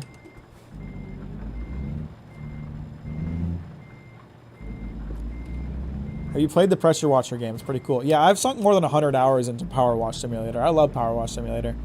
I'm actually behind on like the levels. There's a few that have come out that I haven't played yet. Power Wash Simulator is great. What am I going to stream next, I wonder? I guess I owe Wublin's a cooking stream at some point. I think I'll continue playing Dragon's Dogma 2. I was enjoying playing that. I want to keep playing that. I think the game is probably too long for me to stream it fully. I'll probably have to like stop playing at some point just because it'll just get tired, but I'd be down to do some more Dragon's Dogma streams. I was really enjoying playing that. I've only been asking for the past 3 months. Well, you caught me at a bad time, okay? You started asking like at the same time that I started playing Elden Ring DLC, and I wasn't just gonna not play that. It's not that long, actually. What if I want to do everything? What if I want to do a shit ton of side quests and try to do everything? Because I like the game. I want to like take my time and experience it. I don't want to like rush through the main story.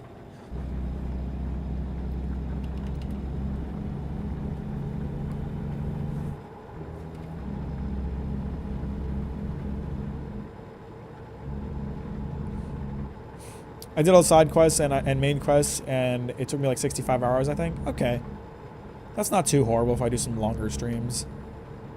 I have played the new God of Wars. I love them. They're great games. I'd love to make a video about them at some point.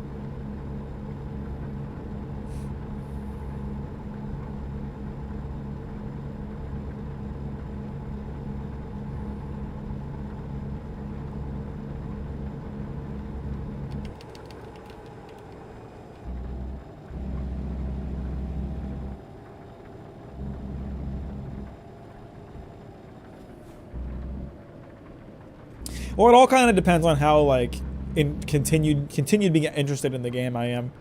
There's definitely like there's a point with some games where it's like I just get to a point where I'm like it's still a fun game, but I don't really want to stream it anymore. So favorite video game story? Probably God of War. I love God of War. God of War and God of War Ragnarok. So good.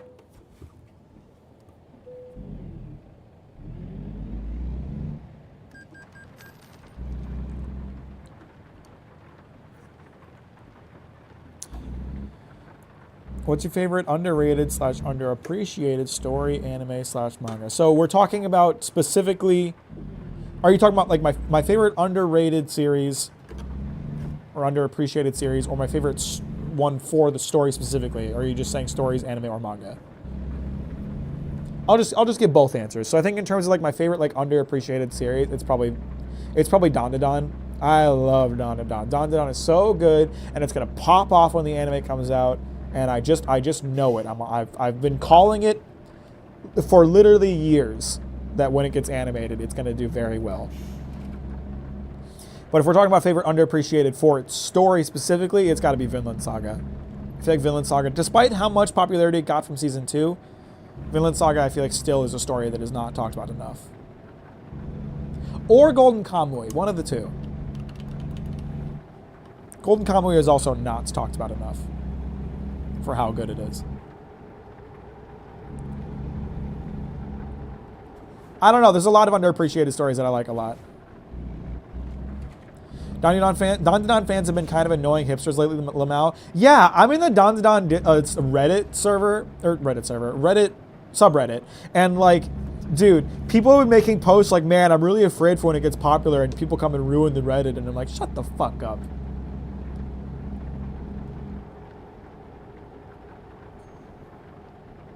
There's like people being like, I'm really sad about the anime because it's gonna get really popular and people are gonna come ruin the community. You're not wrong, to be fair. The bigger community grows, the more annoying it gets. But at the same time, like, you should be happy that something that's so good is gonna get more eyes on it.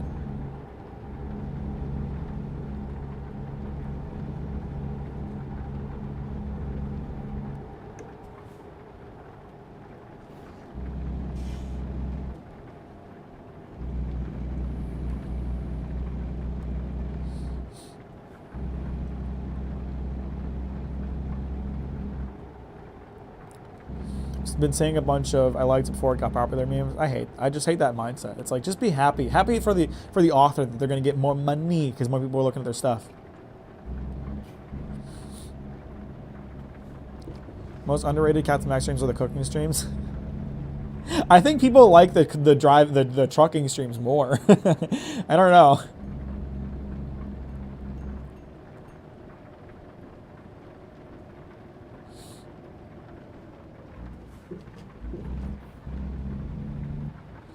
I probably should do cooking streams more often, just because like sometimes I don't want to play games. Literally like the only barrier for like, I think I already got gas earlier. Yeah. The only barrier for me doing the only barrier for me doing cooking streams more often is that they're a pain in the ass to set up.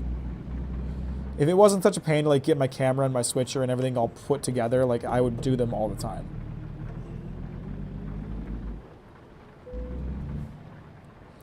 With how many people misunderstand Denji and call him a pervert, I understand people being scared about their manga getting more popular. But like at that point, you're worrying about popular opinion to validate your opinion on a series. You know, to me, it's like you should, appreciate series because you like them, and if other people don't like it, then who cares? I'm happy for Fujimoto that Chainsaw Man has gotten more popular and he's getting more money for what is a very good series. It's annoying seeing people call Denji an incel and a pervert and all that, but it doesn't hurt my enjoyment of the series.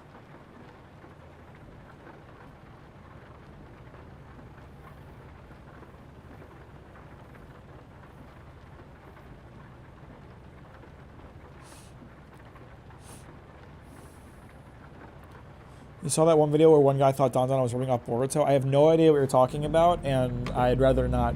I think I'd rather stay ignorant on that. Ignorance is bliss. I'd rather not know about that opinion. What a foolish thing to say, huh? I also think about Demon Slayer mangaka and Fujimoto crying because of how happy they were the stories got adapted so well. Yeah, it has to be like the biggest deal, the coolest thing for a mangaka to have their anime adapted. Because like we look at it and we're like, there's so many anime out there, there's so many manga getting adapted, but like in the grand scheme of how many manga get published, the amount of them that get anime is pretty small. So it has to be the coolest thing ever to be like, holy shit, my series is getting animated. And then for it to be animated well is like, oh boy. That's like the pinnacle of like a great feeling. When a series that you made is treated really well and turned into something else that's really cool. Like that has to be the best feeling.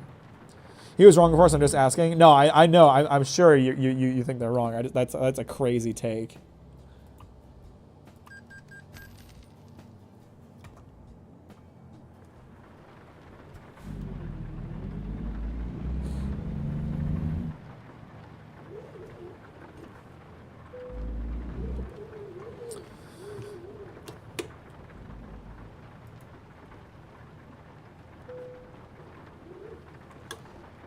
All right, we're parked. Ugh.